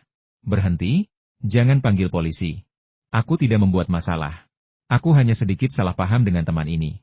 Aku tidak akan membuat keributan lagi, Li Yunfei. Dan jangan pura-pura tidak mengenalku. Bisakah kita melanjutkan belanja? Lu Xiaoguang mengangkat tangannya tanda menyerah, tampak benar-benar patuh. Jika kamu tidak pamer, kita tetap bisa berteman baik. Li Yunfei menepuk bahunya, tampak seperti dia adalah siswa yang berprestasi, dan berkata, bantu kami membawa tas kami nanti. Baiklah, jawab Lu Xiaoguang sambil menggertakkan giginya. Yang Yunu memiliki postur tubuh yang bagus, kulit yang cerah, dan sangat cantik. Dia terlihat bagus mengenakan pakaian apapun dan bahkan lebih cantik daripada model-model di label pakaian. 2 gaun dan 1 set celana. Li Yunfei menatapnya dengan terpesona sambil berganti pakaian. Dia menyadari bahwa membeli pakaian untuk sepupunya seringkali juga membuatnya merasa senang. Adapun Lu Xiaoguang, dia bergumam sendiri sambil menggertakkan giginya, mengatakan bahwa semua kubis yang bagus telah dimakan oleh babi. Kemudian dia pergi ke bagian pakaian dalam dan meminta seorang asisten penjualan membantunya membeli beberapa bra dan celana dalam. Yang Yunu sangat senang saat memilih pakaian. Tetapi ketika tiba saatnya membayar, dia terkejut mendapati bahwa Li Yunfei telah dikenakan biaya lebih dari 6.000 yuan. Matanya berkaca-kaca, dan dia berkata bahwa dia telah keras kepala dan seharusnya tidak mencoba pakaian tanpa menanyakan harganya terlebih dahulu. Li Yunfei tersenyum dan menghiburnya. Selama hasilnya bagus, aku rela mengeluarkan uang berapapun. Oke. Jangan biarkan orang lain menertawakan kita. Lagi pula, aku tidak sedang bangkrut sekarang. Terus terang, aku sangat miskin sehingga yang tersisa hanyalah uang. Yang Yunu tersentuh, tetapi di permukaan ia tetap menasihati. Oh, menyebalkan sekali. Berapa banyak uang yang bisa kamu hasilkan dari bertani? Kamu menghabiskan uang dengan begitu boros. Kamu menghabiskan ratusan ribu untuk sebuah truk pickup Dodge Ram, dan kamu masih membangun rumah. Akan ada banyak pengeluaran lagi di masa depan. Jangan menghabiskan uang seperti ini sekarang. Lu Xiaoguang membawa tas-tas berisi pakaian, dipenuhi rasa kesal dan frustrasi. Pasangan itu menunjukkan kemesraan, mengabaikan orang lain, memperlakukannya seolah-olah dia tak terlihat. Dia tidak bisa menghilangkan perasaan bahwa ada sesuatu yang tidak beres. Dia datang untuk membalas dendam pada Li Yunfei, tetapi sekarang dia hanya menjadi pesuruh pembawa tas. Ketika mereka melewati sebuah toko giok, Li Yunfei mengajak sepupunya masuk dan mengatakan bahwa ia memiliki seorang teman bisnis yang ulang tahunnya beberapa hari lagi dan ia ingin memberinya sepotong giok sebagai hadiah ulang tahun. Jadi ia masuk untuk melihat-lihat. Yang Yunu tidak curiga dan sangat tertarik membantu Li Yunfei memilih hadiah ulang tahun. Namun, Dia sudah menjelaskan sebelumnya bahwa dia tidak menyukai hal semacam ini dan bahkan tidak seharusnya berpikir untuk membelinya sendiri. Li Yunfei tidak terlalu memikirkannya. Dia hanya ingin memilih sepotong giok yang besar dan bagus, meletakkannya di ruang kecil itu, dan melihat apakah itu akan memiliki efek evolusioner. Harga batu giok sangat bervariasi. Sepotong giok seukuran telapak tangan bisa berharga serendah 10.000 yuan atau setinggi 100.000 yuan. Toko giok ini tampaknya dikelola keluarga. Tokonya kecil, dan pemiliknya adalah seorang pria paruh-baya yang tidak mempekerjakan asisten penjualan. Pak, barang seperti apa yang Anda sukai? Dan kisaran harga berapa yang bersedia Anda bayar? Saya bisa merekomendasikan beberapa barang untuk Anda. Semua barang giok di toko kami, terlepas dari ukuran atau harganya, adalah giok asli, bukan marmer putih atau batu yang diolah secara kimia, kata pemilik toko yang berusia paruh-baya itu dengan percaya diri. Li Yunfei mengabaikan pemilik toko itu. Bukan karena dia tidak mempercayainya atau karena dia tidak sopan. Hanya saja, ketika dia mengambil liontin giok senilai lebih dari 10.000 yuan dengan tangan kirinya, sedikit panas muncul di titik tertentu di tempat dia terluka dalam kecelakaan mobil. Panas itu berdenyut sedikit dan menyebar ke sebagian kecil telapak tangannya. Ketika dia mengambil kembali liontin giok yang relatif murni senilai lebih dari 10.000 yuan itu, seluruh telapak tangan kirinya terasa hangat, dan sebuah titik tertentu pada luka lamanya berdenyut dengan hasrat, seolah-olah dia ingin melahap liontin giok itu. Itu adalah perasaan yang aneh dan ganjil. Jika Li Yunfei belum menerima keberadaan ruang kecil itu, dia pasti akan menjadi gila karena sensasi aneh ini. Benar sekali, titik panas itu adalah pintu masuk ruangan kecil, tempat yang selalu dikenal Li Yunfei tetapi tidak pernah bisa ia tentukan lokasinya secara tepat. Li Yunfei diam-diam merasa senang, berpikir dalam hati bahwa akhirnya dia menemukan cara untuk maju di ruang angkasa. Saat pemilik toko giok itu kebingungan, Li Yunfei tiba-tiba berkata, "Kedua giok ini sangat bagus. Saya akan membelinya. Saya akan memberikan diskon. Saya akan kembali lagi lain kali jika membutuhkan sesuatu." Mendengar itu, sang bos sangat gembira. Ini adalah pelanggan besar. Mereka memutuskan untuk membeli sesuatu yang bernilai ratusan ribu tanpa banyak bertanya. Ini jelas merupakan investasi jangka panjang yang baik. Memberikan sedikit diskon akan memungkinkan terjalinnya hubungan bisnis yang stabil dan jangka panjang. Pak, jangan khawatir, diskonnya pasti akan memuaskan Anda. Tiket ini harganya 18.000, dan yang satunya lagi harganya 162.000. Mari kita berterus terang, ini tip kecil. Saya akan menjualnya kepada Anda dengan total 150.000. Li Yunfei sama sekali tidak mengenal giok dan tidak tahu hubungan antara kualitas dan harga. Lagi pula, dia telah menghasilkan banyak uang akhir-akhir ini, jadi dia tidak peduli dengan tambahan 100.000 yuan itu. Dia langsung berkata, "Baiklah, kita akan menuruti perintah bos. Tapi jika nanti kau tahu harganya terlalu mahal, jangan salahkan aku kalau aku menyuruh seseorang menghancurkan tokomu."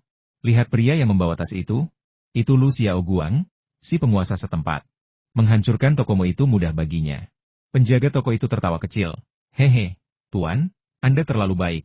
Jika ini masalah lain, mungkin saya akan khawatir, tetapi jika ini soal harga giok, saya bisa menjaminnya untuk Anda. Jika Anda menemukan giok dengan kualitas yang sama dengan harga lebih rendah, Anda bisa membawanya kepada saya kapan saja untuk pengembalian uang, dan saya akan memastikan Anda puas tanpa ragu." Li Yunfei tersenyum, tidak setuju maupun tidak membantah. Dia menggesek kartunya, dan penjaga toko memberinya struk. Saat dia sedang mencari kotak untuk mengemas barang-barang itu, seorang pria dan seorang wanita memasuki toko. Li Yunfei melirik mereka, ekspresinya sedikit canggung. Dia mengenali keduanya. Pria itu adalah Su Xiaojing, dan wanita itu adalah Qin Yao. Dia bisa mengabaikan pria itu, tetapi wanita itu adalah mantan pacarnya. Seberapapun dia mencoba mengabaikannya, dia tidak bisa sepenuhnya melupakannya. "Bos, pilihkan sepasang gelang giok yang bagus untuk kami. Harga tidak masalah, kami bisa menerima 30.000 atau 50.000 yuan." Su Xiaojing, yang tampak kaya dan berkuasa, berteriak lantang begitu memasuki pintu. Qin Yao langsung memperhatikan Li Yunfei, dan ekspresi sedikit malu muncul di wajahnya. Namun, ketika dia melihat Yang Yunu di samping Li Yunfei, sikapnya berubah total. Dia berdiri tegak dan bangga, tampak siap bertarung kapan saja. "Li Yunfei, apakah ini pacar barumu? Seleramu tidak bagus. Seluruh pakaiannya mungkin bahkan tidak sampai 500 yuan. Hanya itu yang akan kau capai. Kau hanya akan berpacaran dengan tipe pacar yang mampu kau dapatkan." Qin Yao berkata dingin, dengan sedikit rasa iri dan ejekan. Ketika Li Yunfei pertama kali melihat sikap Qin Yao yang tajam dan sarkastik, jujur saja, ia merasa lebih bersalah daripada kesal terhadap mantan pacarnya itu. Saat itu, keluarganya memang miskin, yang menyebabkan orang tua Qin Yao tidak menyetujui hubungan mereka, dan akhirnya berujung pada perpisahan. Namun, masa lalu telah berlalu, Dan kenangan yang tak tertahankan itu telah lama membusuk diterpa angin dan sengaja dilupakan. Pakaian bisa diganti, tapi orang tidak. Nyonya, tolong jaga ucapan dan tindakan Anda, karena Anda telah menyakiti pacar saya. Jika bukan karena kebaikan yang telah kita tunjukkan satu sama lain bahkan setelah baru 1 hari menikah, Anda pasti sudah jatuh tersungkur karena menyesal. Li Yunfei bahkan tidak tahu apa yang dirasakannya saat mengucapkan kata-kata ini. Namun, setelah ia mengatakannya, ekspresi kosong dan tak berdaya sepupunya seketika berubah menjadi ekspresi penuh tekad. Ia memeluk lengannya erat-erat dan tersenyum bahagia seperti burung kecil yang hinggap di dadanya. Astaga, bagaimana bisa kau berbicara seperti itu kepada mantan pacarmu? Seburuk apapun seorang wanita, kau tidak bisa memukulnya, kan? Pria yang memukul wanita bukanlah pria yang baik. Pria yang memukul wanita adalah pria yang baik, kata Yang Yunu dengan genit. Dengan lidahmu yang cepat bicara, kau tidak boleh bermain permainan kata di depanku. Li Yunfei tersenyum bahagia, merasakan rasa puas yang besar saat melihat sepupunya yang lembut itu bertindak agak lancang di depan mantan saingannya. Lu Xiaoguang berjongkok di sudut meja kasir, menggambar lingkaran di wajahnya, dan bergumam dengan sedih, lidah yang lincah? Pasangan pezina ini menjijikan. Tidak bisakah mereka berhenti memamerkan cinta mereka di depanku? Hal macam apa yang selalu dilakukan kedua bajingan ini? Tapi itu bukan Su Jingshou. Mungkinkah pacar barunya adalah seseorang yang sudah pernah tidur dengan Li Yunfei? Sialan, bajingan itu selalu membual tentang pacarnya yang seperti Dewi di Weibo. Qin Yao menggertakkan giginya karena benci. Dia tidak pernah menyangka Li Yunfei akan membalas seperti ini. Anak yang tampak lembut di sampingnya ternyata sama tajam lidah dan liciknya dalam serangan baliknya. Pria di sampingnya, Su Jingshou, tidak tahan dengan pepatah 1 hari sebagai suami istri lebih berharga daripada 100 hari kebaikan dan langsung meraung. Li Yunfei, jangan berani-beraninya kau minta dipukul. Berurusan dengan sampah sepertimu itu mudah bagiku. Li Yunfei tersenyum tenang. Apa kau lupa apa yang terjadi di stasiun kereta? Tuanku yang murahan itu menghajar kakekmu sampai babak belur. Aku tidak akan banyak bicara, tapi aku juga bisa menghajarmu sampai babak belur. Namun, aku sedang membeli sesuatu di toko dan tidak ingin memulai perkelahian di sini. Jika kau tidak puas, mari kita keluar dan bertanding. Dasar orang malang yang bahkan tak mampu membeli rumah, kau punya uang untuk membeli giok? Pasti kau beli yang palsu. Hahaha. Su Jingshou akhirnya menemukan cara untuk mempermalukan Li Yunfei, sehingga ia tertawa dengan sangat arogan. Namun, kata-kata itu menyinggung pemilik toko. Pemilik toko yang berusia parubaya itu mendengus dan berkata, pria ini memegang kartu emas CBC dan menggeseknya untuk lebih dari 100.000 yuan tanpa ragu-ragu, membayar 2 liontin giok. Bolehkah saya bertanya, Pak, giok dengan kisaran harga berapa yang mampu Anda beli? Barang-barang lain tidak masalah, tetapi kami tidak menjual gelang yang harganya 30.000 atau 50.000 yuan. Kami hanya memiliki beberapa gelang giok naga dan phoenix yang harganya lebih dari 100.000 yuan. Ini, bagaimana mungkin? Su Jingshou langsung merasa bingung. Pertama, dia tidak menyangka Li Yunfei punya uang untuk membeli giok senilai lebih dari 100.000 yuan. Kedua, dia tidak menyangka pemilik toko akan membela Li Yunfei. Ketiga, dia tidak membawa cukup uang. Li Yunfei menerima kotak hadiah liontin giok yang baru saja dibungkus oleh pemilik toko, tanpa memprovokasi Su Jingshou lebih lanjut, bahkan tanpa melirik Qin Yao lagi. Karena mereka sudah seperti orang asing, tidak perlu saling menyakiti lagi. Lebih baik tidak bertemu sama sekali daripada saling berpegangan dalam kesengsaraan, lebih baik saling melupakan di dunia yang luas daripada bersama dalam kesulitan. Guangzi kecil, ayo kita cari tempat makan. Kau yang membawa tasku seharian, jadi kau bisa pilih tempatnya. Malam ini aku yang traktir. Li Yunfei bertingkah seolah dia kaya dan berkuasa. Lagi pula, mantan pacarnya tidak menyukainya, jadi terserah. Mulai sekarang, dia hanya akan peduli dengan pendapat Yang Yunu. Lu Xiaoguang, dengan sikap menjilat, berkata dengan patuh, biarkan Yunu yang memilih. Mampu mencari nafkah yang layak adalah berkah yang besar. Saat berjalan melewati Su Jingshou, ia berseru kaget, hei, bukankah ini Tuan Muda Su? Berani-beraninya kau berkonflik dengan kakak Yun kami? Dengan posisi ayahmu yang menyedihkan, bukankah kau hanya mencari masalah? Dengan latar belakangku yang hebat, aku masih mengikuti kakak Yun. Sebaiknya kau kembali dan menyusu beberapa tahun lagi sebelum keluar. Lu Xiaoguang, bagaimana kau bisa berakhir seperti ini? Membawa tas Li Yunfei? Su Jingshou terkejut sekaligus marah, tampak seperti melihat hantu. Dia tidak mengerti bagaimana ini bisa terjadi. Kau mau membawa tas ini? Kau bahkan tidak akan punya kesempatan, kata Lu Xiaoguang dengan nada menghina. Melihat Li Yunfei dan Yang Yunu berjalan pergi, dia buru-buru mengikuti mereka, terlalu malas untuk memperhatikan Su Jingshou lebih lanjut. Saat melarikan diri, Lu Xiaoguang berpikir dalam hati, hanya ini yang bisa kuprovokasi. Seandainya kau, Su Jingshou, Punya sedikit saja nyali, kau pasti sudah membuat masalah untuk Li Yunfei. Sialan, bukankah kau selalu membual tentang bagaimana kakek, paman, dan bibimu semuanya adalah master? Master macam apa yang tidak pernah berkelahi? Lupakan saja. Bagaimana kalau kita tidak membeli apapun? Suasana hati Qin Yao yang baik pun lenyap sepenuhnya. Ia tidak lagi ingin berbelanja, ia hanya ingin kembali dan tidur sendirian, mengenang kenangan indah masa lalu. Dalam ingatannya, Li Yunfei tidak pernah membentaknya. Ia selalu begitu lembut dan patuh. Tapi mengapa jadi seperti ini? Jika kita tidak bisa menjadi kekasih, kita juga tidak bisa berteman? Namun syarat untuk berteman adalah Li Yunfei tidak dikelilingi wanita lain. Biarlah masa lalu berlalu, hidup penuh dengan badai, meskipun kenangan tak bisa dihapus, cinta dan benci masih tetap ada di hati. Di gerbong kereta Daj, lagu klasik Leslie Cheung ini kebetulan diputar, dan Li Yunfei tersenyum getir pada dirinya sendiri. Meskipun keduanya kini seperti orang asing, hobi dan kebiasaan yang mereka kembangkan di masa lalu terukir di tulang masing-masing. Yang Yunu tampak tidak menyadari apapun dan tertawa. Aku juga sangat menyukai lagu ini. Dulu aku pernah meminjam beberapa CD dari sepupuku, termasuk album ini yang berjudul Pet Love. Sambil berbicara, ia mulai menyanyikan lagu lama mengikuti irama musik. Suaranya lembut, namun mengandung sedikit kesedihan, tetapi tetap sangat indah. Li Yunfei menyukai nyanyian dan suaranya. CK, apa yang bisa dikenang dari lagu orang yang sudah meninggal? Melihat Li Yunfei dan Yang Yunu menoleh dan menatapnya tajam, Lu Xiaoguang cepat-cepat tertawa kecil dan berkata, "Hehe, aku hanya bercanda, anggap saja itu salah ucap. Hei, hati-hati di jalan, awas." "Ah, aku mengerti. Ayo kita ke Chuan Fu Fish King. Kudengar makanannya enak banget, bahkan para kader pensiunan dari Xiao Tangshan datang makan di sini." Yang Yunu berkata dengan marah, "Tidak, kedengarannya sangat mewah, harganya pasti sangat mahal." Li Yunfei tidak mengerti apa yang begitu rumit dari kata-kata itu, dan tertawa. Xiao Guang telah bekerja sangat keras hari ini. Karena dia yang mengusulkannya, kita tidak bisa menolaknya. Lu Xiaoguang langsung tertawa dan berkata, ya, Kakak Yun sangat murah hati. Memang bukan makanan mewah, hanya pesta ikan utuh, tapi dibuat dengan sedikit keunikan. Ikan di sini tidak mahal, jadi kita bertiga bisa makan sepuasnya. Berapa biayanya? Jika Kakak Yun enggan mentraktir kita, aku akan membayar makanannya. Yang Yunu tetap diam, tidak ingin mempermalukan sepupunya, tetapi juga tidak ingin membuang-buang uangnya. Kota kecil di kabupaten itu tidak besar, dan saat senja mendekat, Li Yunfei, dipandu oleh Lu Xiaoguang, menemukan lokasi Raja Ikan Sichuan. Lokasinya agak terpencil, di pinggiran utara kota kabupaten, sangat dekat dengan sanatorium Xiao Tangshan. Saat itu, lampu jalan baru saja menyala, dan area tersebut ramai dengan orang dan kendaraan.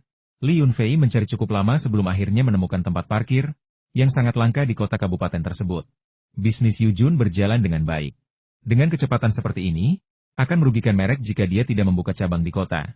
Gumam Li Yunfei pada dirinya sendiri. Dia memarkir mobil dan mengajak sepupunya masuk ke Chuan Fu Fish King. Lu Xiaoguang mengikuti dari dekat, tanpa seolah-olah rencana jahatnya telah berhasil.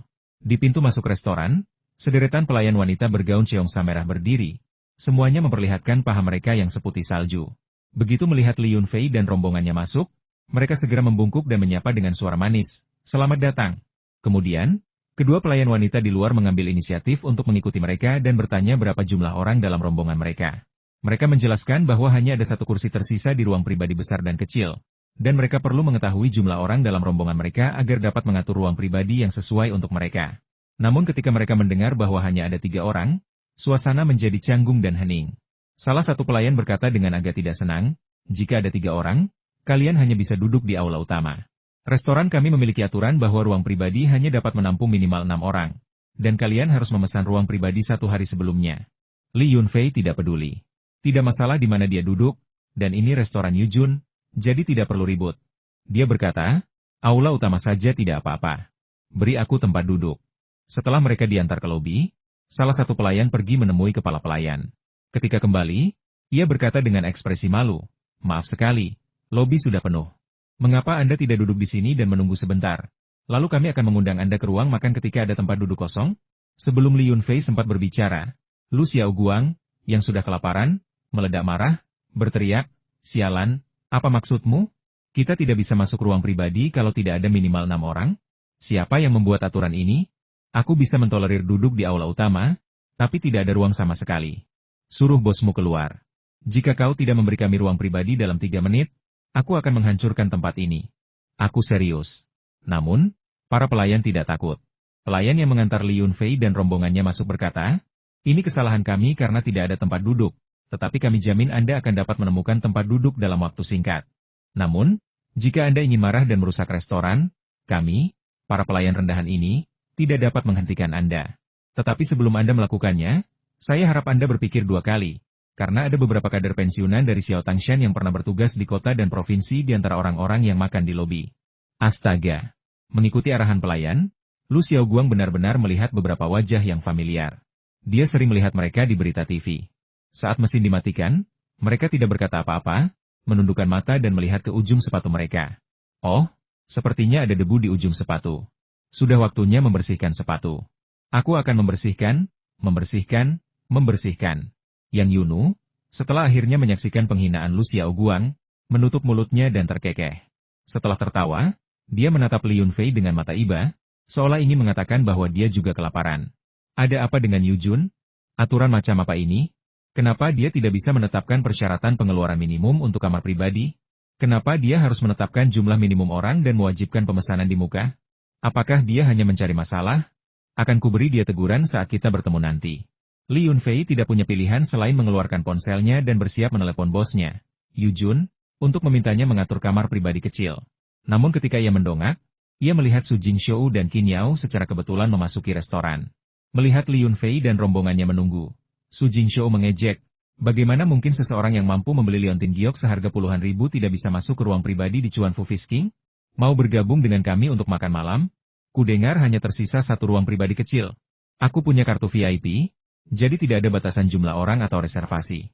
Dunia ini luas, tetapi kota kabupaten ini terlalu kecil. Hanya ada beberapa restoran kelas atas. Li Yunfei tidak pernah menyangka bahwa Su Shoujing dan Qin Yao juga akan makan di sini. Ini terlalu kebetulan. Oke, baiklah, makanlah jika kamu mau, duduklah dimanapun kamu mau, tapi kenapa pamer di depanku? Jika kamu mencoba bersikap keren tapi akhirnya kena tipu, itu tidak akan menyenangkan. Lu Xiaoguang memiliki temperamen yang berapi-api. Dialah satu-satunya yang bisa bersikap arogan, dan dia tidak akan mentolerir orang lain yang arogan. Dia telah menahan penghinaan sepanjang sore untuk membalas dendam pada Li Yunfei, dan sekarang dia kelaparan. Orang yang lapar seringkali sangat mudah marah. Su Jingshou, apa kau mau mengambil undian? Memangnya kenapa kalau kau punya kartu VIP? Kau datang ke sini setiap hari untuk makan ikan? Apa kau mau jadi mertua kucing? Lu Xiaoguang mengumpat. Jika dia tidak bisa menghancurkan restoran ini, setidaknya bisakah dia menindas Su Jingshou? Su Jingshou sedikit terintimidasi olehnya. Usahanya untuk pamer malah berbalik dan dia malah dimarahi. Dia merasa terhina dan tidak bisa mengangkat kepalanya di depan Qin Yao. HMPH, aku tidak akan merendahkan diri ke levelmu, dasar anjing gila. Kalian tunggu di sini. Kita akan ke ruang pribadi untuk makan dulu. Lu Xiaoguang menunjuk sosok Su Jingshou yang menjauh, dengan ekspresi mengancam di wajahnya. Namun, para tamu di sini bukanlah orang biasa, dan dia tidak berani bertindak gegabah. Lagi pula, karena para tetua itu sedang makan di aula utama, mengapa dia tidak bisa? Seorang pria sejati tahu kapan harus mengalah dan kapan harus teguh. Itulah ciri khas seorang pria sejati. Mengikuti kalian itu pembawa sial banget. Aku lelah banget setelah seharian bekerja, dan aku masih harus menunggu dengan perut kosong. Lupakan saja, aku nggak akan bilang apa-apa lagi. Kalau dipikir-pikir lagi bikin aku nangis, gumam Lu Xiaoguang dengan sedih. Li Yunfei telah menekan nomor Yu Jun, dan begitu panggilan terhubung, tawar yang Yu Jun terdengar. Haha, Pali, ada apa Anda memanggil saya? Apakah Anda akhirnya memutuskan untuk menjual ikan berkualitas tinggi lagi? Sejujurnya, bisnis sedang booming akhir-akhir ini. Semua ikan yang saya simpan hampir habis terjual. Saya bahkan tidak bisa mengeluarkan ikan hidup lagi, toko sudah penuh sesak dengan pelanggan. Bagaimana kalau Anda memberi saya bagian sayuran yang lebih besar? Jika kita tidak punya ikan hidup, kita bisa membuat ikan vegetarian dengan sayuran berkualitas tinggi. Bos Yu, sekarang bisnis Anda sudah berkembang pesat, Anda meremehkan saudara-saudara Anda, ya? Saya bahkan tidak bisa mendapatkan tempat duduk di restoran Anda. Saya ditahan oleh pelayan Anda sambil menunggu meja. Sialan, apa yang Anda katakan tadi? Anda bilang kalau saya datang ke restoran Anda akan menanggung semua makanan dan minuman saya. Sekarang lihat apa yang telah Anda lakukan, Anda bahkan tidak mau memberi saya tempat duduk. Keduanya memiliki hubungan yang baik dan tinggal berdekatan, sehingga mereka sering bisa bercanda bersama. Bahkan seseorang seperti Tian Mu dari kota, meskipun sangat sopan kepada Li Yunfei, merasakan tekanan yang sangat besar karena perbedaan status sosial mereka yang sangat besar. Hanya orang-orang dengan kedudukan serupa yang bisa bercanda dengan bebas seperti itu. Anda datang ke toko kami? Raja ikan Sichuan di kabupaten ini? Suara Yujun menjadi tajam, dengan sedikit rasa terkejut dan gembira. Hei, menurutmu lucu kalau aku membuat lelucon seperti ini? Turun ke sini sekarang juga, atau aku akan memutuskan semua urusan bisnis denganmu, lanjut Li Yunfei, mengancam dengan nada bercanda. Tidak, tidak, tidak. Kaulah jimat keberuntungan toko kami. Ayahku dulu selalu menyuruhku melakukan segala daya untuk membangun hubungan baik denganmu. Ikan air tawar berkualitas tinggi yang kau budidayakan adalah alasan toko kami berkembang. Tanpa dirimu, Chuan Fu Fish King tidak akan ada. Bahkan jika kau membakar tokoku, aku tetap akan tersenyum dan tidak akan mengeluh sepatah kata pun. Tunggu aku selama 30 detik, aku akan segera turun. Saat ini, Yu Jun sama sekali tidak merasa bersalah. Saat dia berbicara, kau sudah bisa mendengar langkah kakinya menuruni tangga. Su Jingshou baru saja menaiki tangga beberapa langkah ketika seorang pria berjas menabraknya. Tepat ketika dia hendak melampiaskan amarahnya, pelayan yang memimpin jalan dengan sopan bertanya, "Bos, ada apa?" "Selamat datang tamu terhormat," kata Yu Jun tanpa menoleh. Ia sudah melihat Li Yunfei dan rombongannya di ruang tunggu. Ia sangat gembira dan tertawa terbahak-bahak. "Tuan Li, sungguh suatu kehormatan memiliki tamu terhormat seperti Anda hari ini. Kami sangat beruntung." Sebelum selesai berbicara, ia meraih tangan Li Yunfei dengan kedua tangannya dan berkata dengan bersemangat, "Aku sudah beberapa kali makan dan minum di tempatmu saat membeli barang. Jadi aku benar-benar minta maaf. Tapi hari ini kita berada di wilayahku, jadi katakan saja apa yang ingin kau makan. Jika aku tidak melayanimu dengan baik, kau bisa menamparku saat kita bertemu lagi." Kata-kata ini agak kasar, tetapi berhasil menyampaikan kegembiraan Yu Jun. "Tidak, tidak, aku tidak punya kebiasaan membantah. Aku mengajak pacarku dan teman-temanku makan di sini hari ini, dan aku tidak bermaksud mengganggumu. Tapi aturan-aturan sialan yang kau buat ini benar-benar mengerikan. Ada apa dengan persyaratan 6 orang dan persyaratan datang sehari sebelumnya?" Mendengarnya saja sudah membuatku kesal, keluh Li Yunfei. "Saya tidak punya pilihan. Itu adalah aturan yang ditetapkan oleh seorang pemimpin lama yang telah pensiun dari jabatan wakil gubernur dan memiliki hubungan baik dengan ayah saya. Suatu kali, dia membawa 7 atau 8 mantan koleganya untuk makan malam. Tetapi karena tidak ada tempat duduk di ruang pribadi, kami duduk di area biasa. Jadi setelah itu, dia berbicara dengan ayah saya dan memberikan aturan-aturan ini kepadanya. Meskipun aturan-aturan itu tidak terlalu masuk akal, ayah saya mematuhinya untuk menjaga harga dirinya. Tapi itu benar-benar memengaruhi bisnis, jadi saya meluncurkan layanan kartu VIP.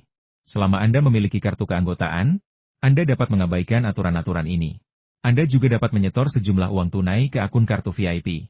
Dengan cara ini, kami dapat secara fleksibel membuka ruang pribadi untuk para VIP yang benar-benar membutuhkannya. Dan kami tidak akan menyinggung pemimpin lama itu. Haha, cukup sudah. Kalian di sini hari ini, ambil kamar manapun yang kalian mau. Paling buruk, aku akan mengusir mereka. Menyinggung mantan wakil gubernur bukanlah hal yang menakutkan. Tetapi jika kami menyinggung Anda, Bos Li, Chuan Fu Fish King kami tidak akan bisa terus berbisnis." Mendengar kata-kata pujian Yu Jun, Li Yunfei akhirnya merasa sedikit terhibur dan berkata sambil tersenyum. "Karena Bos Yu berkata demikian, maka kita tidak perlu basa-basi. Pria tadi, sepertinya memiliki kamar pribadi kecil terakhir, jadi kita akan ambil yang itu." Li Yunfei menunjuk arah yang dilewati Su Jingshou dan berkata dengan sangat bijaksana. Tidak masalah, tidak masalah, saya akan meminta pelayan untuk segera mengosongkan ruangan." Begitu Yu Jun selesai berbicara, manajer lobi berlari menghampiri. Setelah mendengar percakapan mereka, ia memahami keseriusan situasi dan segera menggunakan interkom untuk memberitahu pelayan yang sedang mengantar tamu ke ruang pribadi. "Ruang pribadi Anda telah dipesan oleh VIP kelas atas. Mohon hentikan layanan dan segera kembali ke lobi agar mereka dapat mengantre untuk mendapatkan tempat duduk yang tersedia." Meskipun diliputi keraguan, pelayan itu memberanikan diri mengambil risiko disalahkan oleh pelanggan dan menjelaskan situasinya dengan jelas. Su Jingshou sangat marah, berteriak bahwa Chuan Fu Fish King adalah tempat yang buruk, bahkan mengusir para VIP, dan bahwa tempat itu pasti tidak akan berakhir baik di masa depan. Penutupan akan menjadi masalah terkecilnya, dia bahkan mungkin didenda hingga bangkrut oleh pemerintah. Meskipun dia sudah sampai di pintu ruang pribadi, dia diminta untuk pergi, dan Su Jingshou tidak tahan dengan rasa malu itu. Ekspresi Qin Yao sangat tidak menyenangkan. Giok itu satu masalah, makan malam itu masalah lain, tidak ada yang berjalan lancar lalu apa gunanya berkencan? Lupakan soal berhubungan intim, aku bahkan hampir tidak bisa menyetujui kencan berikutnya. Su Jingshou dengan berat hati meninggalkan ruangan pribadi itu. Tepat ketika dia hendak mengucapkan beberapa kata penghiburan kepada Qin Yao, dia melihat Li Yunfei dan kelompoknya masuk dan memasuki ruangan pribadi di tengah tatapan heran mereka. "Kenapa? Kenapa petani ini diizinkan masuk ruangan pribadi ini? Bukankah kita yang datang duluan? Bukankah kita tamu VIP? Hak apa yang dimiliki petani ini untuk menggunakan ruangan pribadi kita?" Yu Jun mengabaikan pelanggan itu. Li Yunfei tidak ingin mengatakan apa-apa lagi. Dan Yang Yunu yang lembut dan menawan juga tidak akan berkata apa-apa. Tapi Lu Xiaoguang tidak memiliki temperamen sebaik itu. Sekarang keberuntungannya telah berbalik. Dia tidak akan bersikap sopan. Dia berteriak dengan penuh kemenangan. Hahaha, apa yang bisa dikatakan seekor kodok selain napasnya yang besar? Saat aku masuk ke ruang pribadi, kalian hanya bisa mencium aromanya dari luar. Saat Su Jingshou hendak membalas dengan marah, Qin Yao berkata dingin, diamlah. Aku lelah. Baiklah, kita akhiri saja. Aku akan pulang ke rumah kakekku. Jangan ganggu aku. Setelah mengatakan itu, dia pergi tanpa menoleh ke belakang. Dia tidak ingin mengakui bahwa dia telah buta terhadap kemampuannya. Tetapi kali ini, dia benar-benar tidak ingin mengatakan apapun lagi. Saham lemah yang telah dia tinggalkan ternyata berbalik arah dan mencapai batas harian.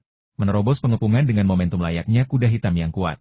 Sungguh ironis, mengingat sifatnya yang angkuh, dia sebenarnya tidak ingin tinggal sedetik pun lagi. Qin Yao, tunggu aku, jangan pergi. Ada apa denganmu? Kita belum makan. Kita selalu bisa mencari tempat duduk biasa. Hei. Pertengkaran keduanya perlahan mereda, hanya menyisakan Li Yunfei dan kelompoknya di ruang pribadi. Yu Jun secara pribadi memesan makanan yang paling berlimpah dan lezat untuk mereka, dan juga memberi mereka 2 botol minuman keras Wu Liang Ye dan sekotak bir sebelum meninggalkan ruangan pribadi untuk mengurus urusannya sendiri. 2 pelayan berjaga di luar ruangan pribadi, setelah menerima perintah penting dari atasan mereka untuk tidak menyia-nyiakan upaya apapun dalam melayani para tamu di sana. Makanannya gratis, dan setiap tamu akan menerima kartu VIP saat keberangkatan. Saat Lu Xiaoguang menyantap hidangan ikan utuh yang lezat itu, dia berseru, hidup ini benar-benar sepi seperti salju. Aku baru saja kehilangan kesabaran, dan pemilik restoran ini malah pengecut, dengan patuh menyerahkan ruang pribadi, membawakan makanan dan minuman, hanya untuk meminta maaf. HMPH, dia cukup pintar. Kalau tidak, aku pasti sudah membuatnya bangkrut dalam sekejap. Li Yunfei dan Yang Yunu asyik makan, sama sekali mengabaikan Lu Xiaoguang. Saudara Yun, ini untuk bersulang untukmu. Minumlah semuanya, lakukan sesukamu. Hidup hanya akan terasa menyenangkan jika kau ada di sisiku. Lu Xiaoguang sangat murah hati saat itu, menenggak segelas anggur yang isinya lebih dari 3 ons dalam sekali teguk. Li Yunfei tak punya pilihan selain menyesap Baijiu. Itu adalah Wu Liang Ye, hadiah dari Yu Jun. Rasanya enak, lembut dan halus, dengan aroma Wu Liang Ye yang kaya dan memabukkan. Haha, Kakak Yun sangat murah hati, terima kasih telah menghormatiku. Ayo minum lagi, aku akan minum punyaku, kau bisa minum sesukamu. Lu Xiaoguang memasang sikap lemah dan terus mendesaknya untuk minum. Dia minum dengan sangat cepat dan tegas, menukar 1 cangkir dengan 1 tegukan anggur dari Li Yunfei, tampaknya tanpa sedikit pun keraguan. Selama makan, Lu Xiaoguang meminum hampir sebotol minuman keras Wu Liang Ye. Sementara Li Yunfei hanya minum sekitar 1 atau 2 ons, pipinya sedikit memerah, dan ia mengeluarkan aroma minuman keras yang samar. Lu Xiaoguang diam-diam merasa gembira. Ia memanfaatkan kesempatan itu untuk pergi ke kamar mandi dan menelepon, lalu dengan bersemangat kembali ke kamar pribadinya untuk menunggu Li Yunfei menjemputnya kembali ke rumah sakit. Yah, kita semua sudah minum-minum, jadi kenapa kita tidak naik taksi kembali ke rumah sakit? Jangan minum sambil mengemudi, dan jangan mengemudi setelah minum. Haha, aku masih ingat itu. Li Yunfei cegukan dan tertawa terbata-bata. Minum sambil mengemudi? Sepupu, kau sudah terlalu banyak minum, ya? Bagaimana kalau aku yang mengemudi? Tidak, sepertinya aku juga sudah minum alkohol. Yang Yunu menepuk-nepuk kepalanya, tampak seperti sedang mabuk. Lu Xiaoguang tertawa terbahak-bahak. Kakak Yun punya daya tahan minum alkohol yang luar biasa. Apa artinya sedikit minuman keras? Ayo pergi, aku hanya percaya kemampuan mengemudimu, aku tidak akan pernah naik mobil dengan orang lain. Yunu, jangan bertengkar dengan sepupumu, aku percaya kemampuan mengemudi Li Yunfei.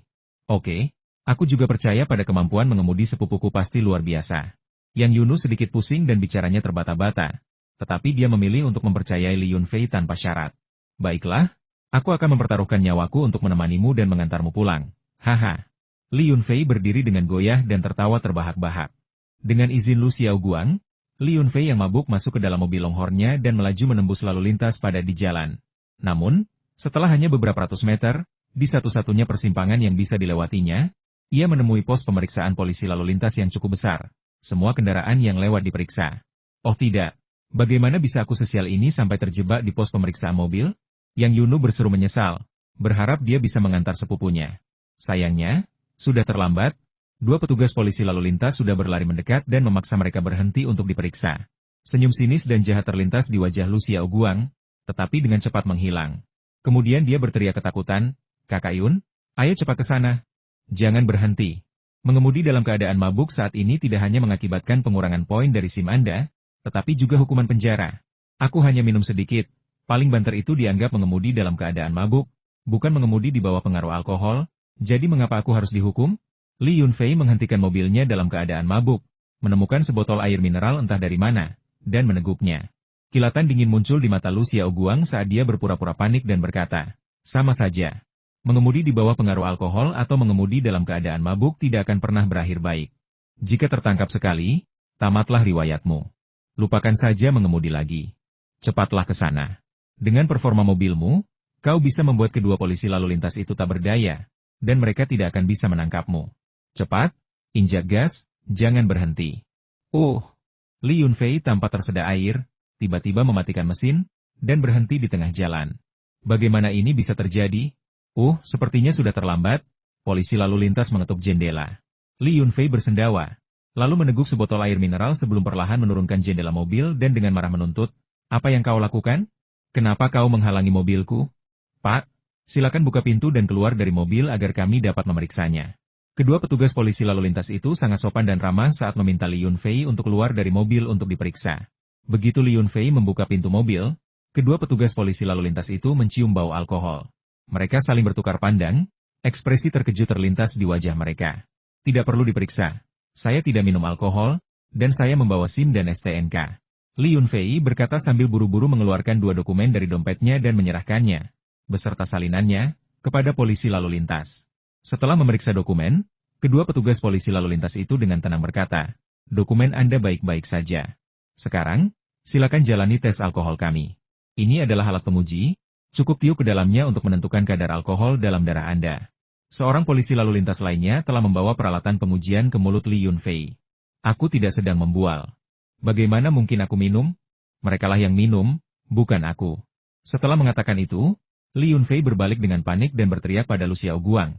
Bukankah kau seharusnya memiliki latar belakang yang kuat? Cepat cari seseorang untukku, gunakan koneksimu untuk berbicara dengan polisi lalu lintas, dan pastikan mereka tidak menyelidikiku. Saudara Yun, saya tidak punya masalah dengan polisi lalu lintas. Sejujurnya, saya tidak kenal siapapun di sana, kata Lu Xiaoguang, merasa diperlakukan tidak adil dan tak berdaya. Sialan, apa kau mempermainkanku? Li Yunfei tampak benar-benar mabuk, dan ditarik keluar dari mobil oleh polisi lalu lintas untuk menjalani tes napas. Karena tidak ada pilihan lain, Li Yunfei meniup alat itu. Polisi lalu lintas itu, dengan senyum aneh, melihat hasilnya dan berseru, sialan, hasil tesnya 0. Dia tidak minum alkohol? Bagaimana mungkin? Kapten sudah mengaturnya sebelumnya. Itu mobil ini, dengan plat nomor ini, dan kami bisa mencium bau alkohol. Mengapa tesnya tidak bisa mendeteksi kadar alkoholnya? Li Yunfei, tiup lagi alat pengukur kadar alkohol dalam napas dan bersikaplah sopan. Jika tidak, kami akan membawamu ke rumah sakit untuk tes kadar alkohol dalam darah, teriak polisi lalu lintas itu dengan marah. Aku gagal, kalian semua lihat, aku menghembuskan napas yang sangat panjang. Kata Li Yunfei, lalu menghembuskan napas lagi, dan jarum pada alat pengukur bergerak sedikit. Setelah diperiksa lebih teliti, ternyata masih tidak ada alkohol. Kedua petugas polisi lalu lintas itu langsung kebingungan. Mereka menatap Li Yunfei dengan heran, lalu melirik Lu Xiaoguang, seolah berkata, bukankah kau bilang kau minum? Kenapa tidak ada bukti sama sekali? Tidak ada setetes alkohol pun dalam darahmu. Mungkinkah alat ujinya rusak?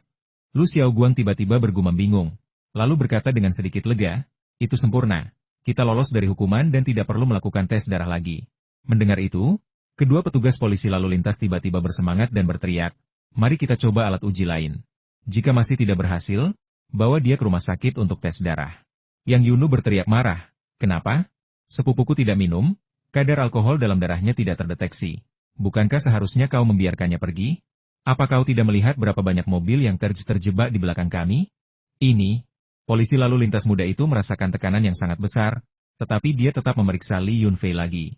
Li Yunfei masih tidak menunjukkan tanda-tanda kadar alkohol sama sekali, tampak sangat normal. Adapun bau alkohol di dalam mobil, itu berasal dari penumpang, bukan pengemudi. Meskipun ada keluhan dari para pengemudi di belakangnya dan pemeriksaan yang dilakukan polisi lalu lintas dengan enggan, Li Yunfei berhasil melewati pos pemeriksaan dengan selamat dan sama sekali tidak terpengaruh. Lalu kembali ke kantor dokter pengobatan tradisional Tiongkok. Seolah melihat hantu, Lu Xiaoguang langsung pergi ke bangsa lantai 2, merangkak ke tempat tidurnya, dan menarik selimut menutupi kepalanya. Dia merasa seperti dirasuki hari ini, Dia jelas melihat Li Yunfei minum beberapa gelas kecil minuman keras, lebih dari 1 ons, yang, jika diperiksa, setidaknya akan dianggap sebagai mengemudi dalam keadaan mabuk. Namun, mereka telah memberi perintah dan pihak lain telah mengikuti instruksi. Tetapi ketika mereka memeriksa Li Yunfei, dia tampak benar-benar normal, seolah-olah dia tidak menyentuh setetes alkohol pun. Polisi lalu lintas tidak punya pilihan selain membiarkannya pergi. Tidak mungkin, aku sama sekali tidak akan membiarkan dia lolos begitu saja. Sialan, dia menyuruhku membawa tasnya sepanjang sore. Lu Xiaoguang meraung, sambil duduk dari tempat tidur rumah sakit. Baru kemudian dia menyadari bahwa teman-temannya sudah berjongkok di depan tempat tidurnya, tampak khawatir. Saudara Guang, apakah Anda baik-baik saja? Anda tampak tidak sehat. Apakah sesuatu yang buruk terjadi? Tanya orang-orang itu. Bukan apa-apa, aku melihat hantu hari ini, semuanya tidurlah. Saat kita bangun nanti, kita semua akan menjadi pahlawan lagi. Lu Xiaoguang menggertakkan giginya dan menarik selimut menutupi kepalanya. Ini sungguh keterlaluan. Lu Xiaoguang bahkan tidak ingin membicarakannya. Pengalaman hari ini terlalu memalukan. Ini bukan hanya aneh, ini benar-benar menghancurkan pandangan dunianya. Dia sudah minum begitu banyak, namun mereka tidak dapat mendeteksi kadar alkohol dalam darahnya. Dia tidak tahu apakah polisi lalu lintas terlalu bodoh atau Li Yunfei terlalu licik. Setelah mengantar sepupunya kembali ke kamar rumah sakit, Li Yunfei kembali ke hotel kecilnya. Ia mencibir dalam hati atas rencana Lu Xiaoguang, tetapi tidak mengungkapkannya. Setelah meminum beberapa gelas air mata air spiritual, semua alkohol dalam tubuhnya dikeluarkan melalui keringat, itulah sebabnya dia bisa mencium bau alkohol, tetapi napasnya sama sekali tidak mengandung alkohol. Ini cukup aneh, membuat polisi lalu lintas itu sangat bingung. Selain kecelakaan palsu dan pemeriksaan mobil yang direkayasa, mari kita lihat trik apa lagi yang bisa kau lakukan. Begitu kau berada di wilayahku, aku akan menyuruhmu melompat ke sungai untuk menangkap ikan. Hehe, lintah di sungai pasti akan menyukai gadis kota berkulit putih. Li Yunfei mencibir, berbaring di tempat tidur di hotel kecil itu, dan tertidur. Namun, polisi menggerebek kamarnya malam itu, menggeledahnya secara menyeluruh tetapi tidak menemukan wanita manapun. Lalu mereka berhenti. Penundaan ini, bagaimanapun, membuang waktu lebih dari 1 jam, mencegah Li Yunfei untuk beristirahat dengan layak. Tanpa pikir panjang, Li Yunfei tahu ini adalah ulah Lu Xiaoguang. Vulgar, membosankan, namun sangat efektif. Itu tidak akan membunuh siapapun, tetapi akan membuat mereka jijik sampai mati. Sebelum fajar, Li Yunfei sudah cukup tidur dan terbangun dari tidurnya. Ia berbaring di tempat tidur, tubuhnya tak bergerak, tetapi jiwanya telah memasuki ruang kecil itu. Setelah mengamati dengan saksama jarak dan bentuk ruang kecil tersebut, ia kembali ke kenyataan dan membawa kotak hadiah berisi liontin giok ke dalam ruang kecil itu. Begitu memasuki ruangan kecil itu, kedua liontin giok tersebut memancarkan cahaya aneh, satu terang dan satu redup. Namun keduanya tampak melayang keluar dari kotak hadiah dan menghilang ke dalam tanah hitam seperti kupu-kupu. Dalam sekejap, tanah di bawah kaki mereka bergetar, gunung-gunung menjulang, hutan-hutan tumbuh subur dan hijau, dan gunung yang tingginya setara dengan bangunan 2 lantai menjadi lebih tinggi dan lebih lebar lagi. Tanah hitam di permukaan tampak membentang, terlihat lebih luas. Tanaman ginseng, yang ditanam paling banyak, kini ditanam lebih berjauhan, dan cabang-cabangnya yang hijau telah menumbuhkan lapisan daun tambahan, menambahkan lingkaran pertumbuhan selama setahun dalam waktu singkat itu. Kolam-kolam di samping gudang anggur tidak banyak bertambah luas. Satu kolam dipenuhi air jernih dari mata air, sementara kolam lainnya penuh dengan bunga teratai, tetapi tidak ada ikan yang berenang. Seluruh perairan itu sunyi. Di antara kedua kolam tersebut terdapat sebuah kolam kecil yang dipenuhi ikan air tawar biasa. Kolam ini tampak sedikit lebih besar, dan jumlah ikan air tawar biasa di dalamnya tampaknya telah berkurang, sehingga tidak terlalu ramai. Ular piton raksasa itu menatap kosong perubahan-perubahan halus di ruangan itu, menjulurkan lidahnya, tetapi tidak keluar dari gudang anggur kecil itu, karena ia melihat bahwa tuannya tampak tidak senang. Ia mendongak ke arah kepala besi malang yang terikat pada batu matahari di langit, dan menekan semua kekesalannya. Selama tuannya bahagia, ia merasa dunia ini cerah. Li Yunfei memang merasa tidak senang. Siapapun itu, jika mereka menghabiskan puluhan ribu yuan dan tetap tidak bisa membuat perbedaan yang signifikan pada ruangan tersebut, mereka tidak akan senang. Batu giok ini, yang bernilai 150.000, ternyata kualitasnya lebih rendah daripada batu matahari, karena gagal menyebabkan perubahan yang diharapkan di ruang angkasa. Tampaknya luas permukaannya hanya sedikit membesar, dengan perubahan minimal. Dia telah membagi tanaman Polygonum multiflorum, mengubah satu tanaman besar menjadi puluhan tanaman yang lebih kecil, yang semuanya tumbuh subur. Namun, karena keterbatasan ruang, tanaman tersebut hanya dapat ditanam di antara tanaman ginseng, dan dia tidak dapat membuat area khusus untuk budidaya Polygonum multiflorum. Ada yang terasa aneh. Apakah karena liontin giok yang kubeli terlalu kecil dan tipis? Meskipun ada efeknya, tidak begitu terlihat seperti yang pertama. Pria bernama Huang Shuliang itu menggunakan giok berkualitas sangat tinggi, yang membuat gunung kecilku jauh lebih besar. Kali ini, aku membeli 2 buah giok, tetapi efeknya tidak sebagus yang pertama. Sepertinya giok juga memiliki kualitas yang berbeda. Saat aku pergi ke ibu kota provinsi untuk reuni kelas beberapa hari lagi, aku harus mengunjungi beberapa toko giok dan perhiasan untuk melihat jenis giok mana yang akan memberikan dampak terbesar dan efek terbaik padaku. Tidak banyak yang terjadi hari itu. Selain mengantarkan makanan ke bibinya, Li Yunfei mengunjungi 2 kantor pendaftaran perusahaan, berharap mereka dapat membantunya mendaftarkan perusahaan.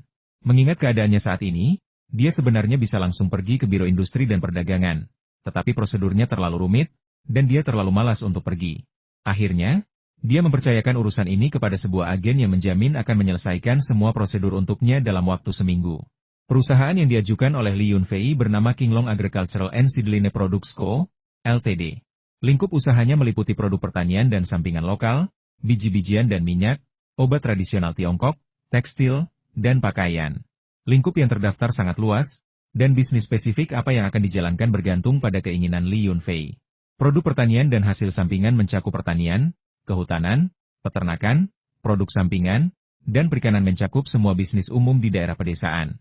Nama perusahaan cukup biasa, tetapi menyertakan karakter Qinglong, yang menunjukkan bahwa perusahaan ini akan mewakili seluruh kota Qinglong di masa depan, yang menunjukkan betapa ambisiusnya Li Yunfei. Setelah perusahaan resmi didirikan, perjanjian keagenan formal dapat ditandatangani dengan Dahua Commerce. Meskipun Li Yunfei memiliki beberapa juta yuan di rekeningnya, jumlah itu jauh dari cukup untuk berinvestasi dalam proyek agrowisata rumah bambu di sebelah sungai Xiandai. Pada saat kritis ini, biaya keagenan yang dibayar di muka dari Dahua Commerce sangat penting. Setelah menyiapkan dosis obat lain untuk bibinya, Li Yunfei kembali ke desa keluarga Li untuk mengurus urusannya sendiri. Dia akan menghadiri reuni kelas Sabtu ini, dan karena minggu baru saja dimulai, dia masih punya waktu untuk mengairi ladang dengan air mata air spiritual. Sumber spiritual di ruang kecil itu kini sangat melimpah. Sebuah ember juga dituangkan ke dalam kolam Li Tiesu untuk meningkatkan kandungan sumber spiritual air kolam dan memberi makan ikan-ikan di dalamnya dengan energi spiritual. Air di 2 kolam di tepi ladang mengandung air mata air spiritual, tetapi konsentrasinya tidak tinggi. Namun, untuk memudahkan irigasi, air biasanya diambil dari kolam-kolam tersebut. Li Yunfei juga ingin menghemat waktu dan tenaga. Tidak seperti sebelumnya ketika dia harus mencampur setengah ember air setiap kali, bekerja keras seperti anjing, berebut untuk menyirami tanah.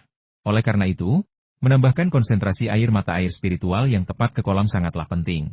Setelah disiram, jagung musim semi siap dipanen, dan kentang pun bisa dipanen. Kacang tanah yang ditanam di sana juga sangat lezat. Rebus kacang tanah dalam air garam dan adas, hangatkan segelas anggur, dan duduklah di tepi sungai untuk makan dan minum sungguh nikmat. Pagar yang mengelilingi bukit telah selesai dibangun. Pagar setinggi 4 meter ini lebih dari cukup untuk mencegah sebagian besar hewan liar masuk, meskipun tidak untuk manusia. Selain itu, gulma di sekitar pagar akan dibersihkan setelah selesai dibangun, sehingga memudahkan patroli. Kerusakan apapun pada pagar juga akan diidentifikasi dan pelakunya akan ditemukan sesegera mungkin. Setelah menyelesaikan pembayaran upah, Li Yunfei mentraktir semua orang makan besar. Sepupunya telah bekerja dengan baik dalam mengawasi proyek tersebut, dan Maudan sering melaporkan berbagai situasi kepadanya. Meskipun jarang muncul di lokasi konstruksi, dia mengetahui semua yang terjadi di sana. Saat ini, bukit yang telah dikelilingi itu hanya memiliki 1 pintu masuk, yaitu jalan di depan villa Li Yunfei. Pagi-pagi sekali, Wali Kota Wu Xiaoyu dan Kepala Desa Li Tianlai memimpin sekelompok orang ke ladang melon untuk mencari Li Yunfei, dengan mengatakan bahwa mereka ingin membahas masalah investasi untuk bisnis agrowisata desa keluarga Li dengannya. Li Yunfei memperkirakan bahwa keuangan kota terlalu ketat, jadi dia ingin menggunakan pendanaan pihak ketiga untuk mendukung proyek agrowisata. Namun, kota tersebut tidak memiliki dana, dan dia tidak dapat menemukan investor di luar Li Jiashai. Wali Kota Wu, Kepala Desa Li, ada apa kalian datang kemari? Hehe, kalau ada hal penting yang ingin kalian bicarakan, kalian bisa berkunjung ke rumah saya. Li Yunfei membuang rumput liar di tangannya dan menyeka keringat di dahinya. Wu Xiaoyu tertawa dan berkata, kami datang untuk mengunjungi gudang harta karun Anda. Kami ingin tahu tanah seperti apa yang memungkinkan Anda menanam sayuran yang dijual seharga 10 yuan per pon, sementara sayuran orang lain tidak dapat dijual dan akhirnya menjadi pakan ayam. Li Tianlai berbisik menjelaskan dari samping itu karena Li Yunfei adalah orang yang jujur. Beberapa keluarga di desa yang menanam kubis hampir bangkrut, jadi Li Yunfei membeli kubis mereka dengan harga eceran, sehingga para petani sayur ini bisa balik modal. Jika dia benar-benar pedagang yang jahat, para petani sayur ini akan berebut menjual bahkan dengan harga 1 sen per pon, karena pedagang sayur jahat di kota hanya memberi beberapa sen. Oh, Jalan ini sudah diperbaiki dan diperlebar, dan truk-truk besar sekarang bisa masuk. Mengapa harga sayuran masih sangat murah? Tanya wali kota Wu, tampak bingung. Li Yunfei memimpin mereka keluar dari ladang sayur dan menjelaskan sambil tersenyum. Tidak ada yang akan laku dengan harga tinggi jika Anda menanam terlalu banyak. Bahkan emas pun akan mengalami penurunan nilai jika Anda menanam terlalu banyak. Tahun lalu, kubis mahal, jadi tahun ini mereka menanam kubis secara gila-gilaan. Semua orang menanamnya, dan bertruk-truk kubis tidak bisa terjual dan hanya membusuk di gudang. Pedagang sayur mana yang berani membelinya dengan harga tinggi? Wali kota Wu melanjutkan, jangan bicara soal kubis, mari kita bicara tentang terong dan mentimun biasa saja. Mengapa milik Anda bisa dijual seharga 10 yuan, sedangkan yang lain hanya 1 atau 2 yuan?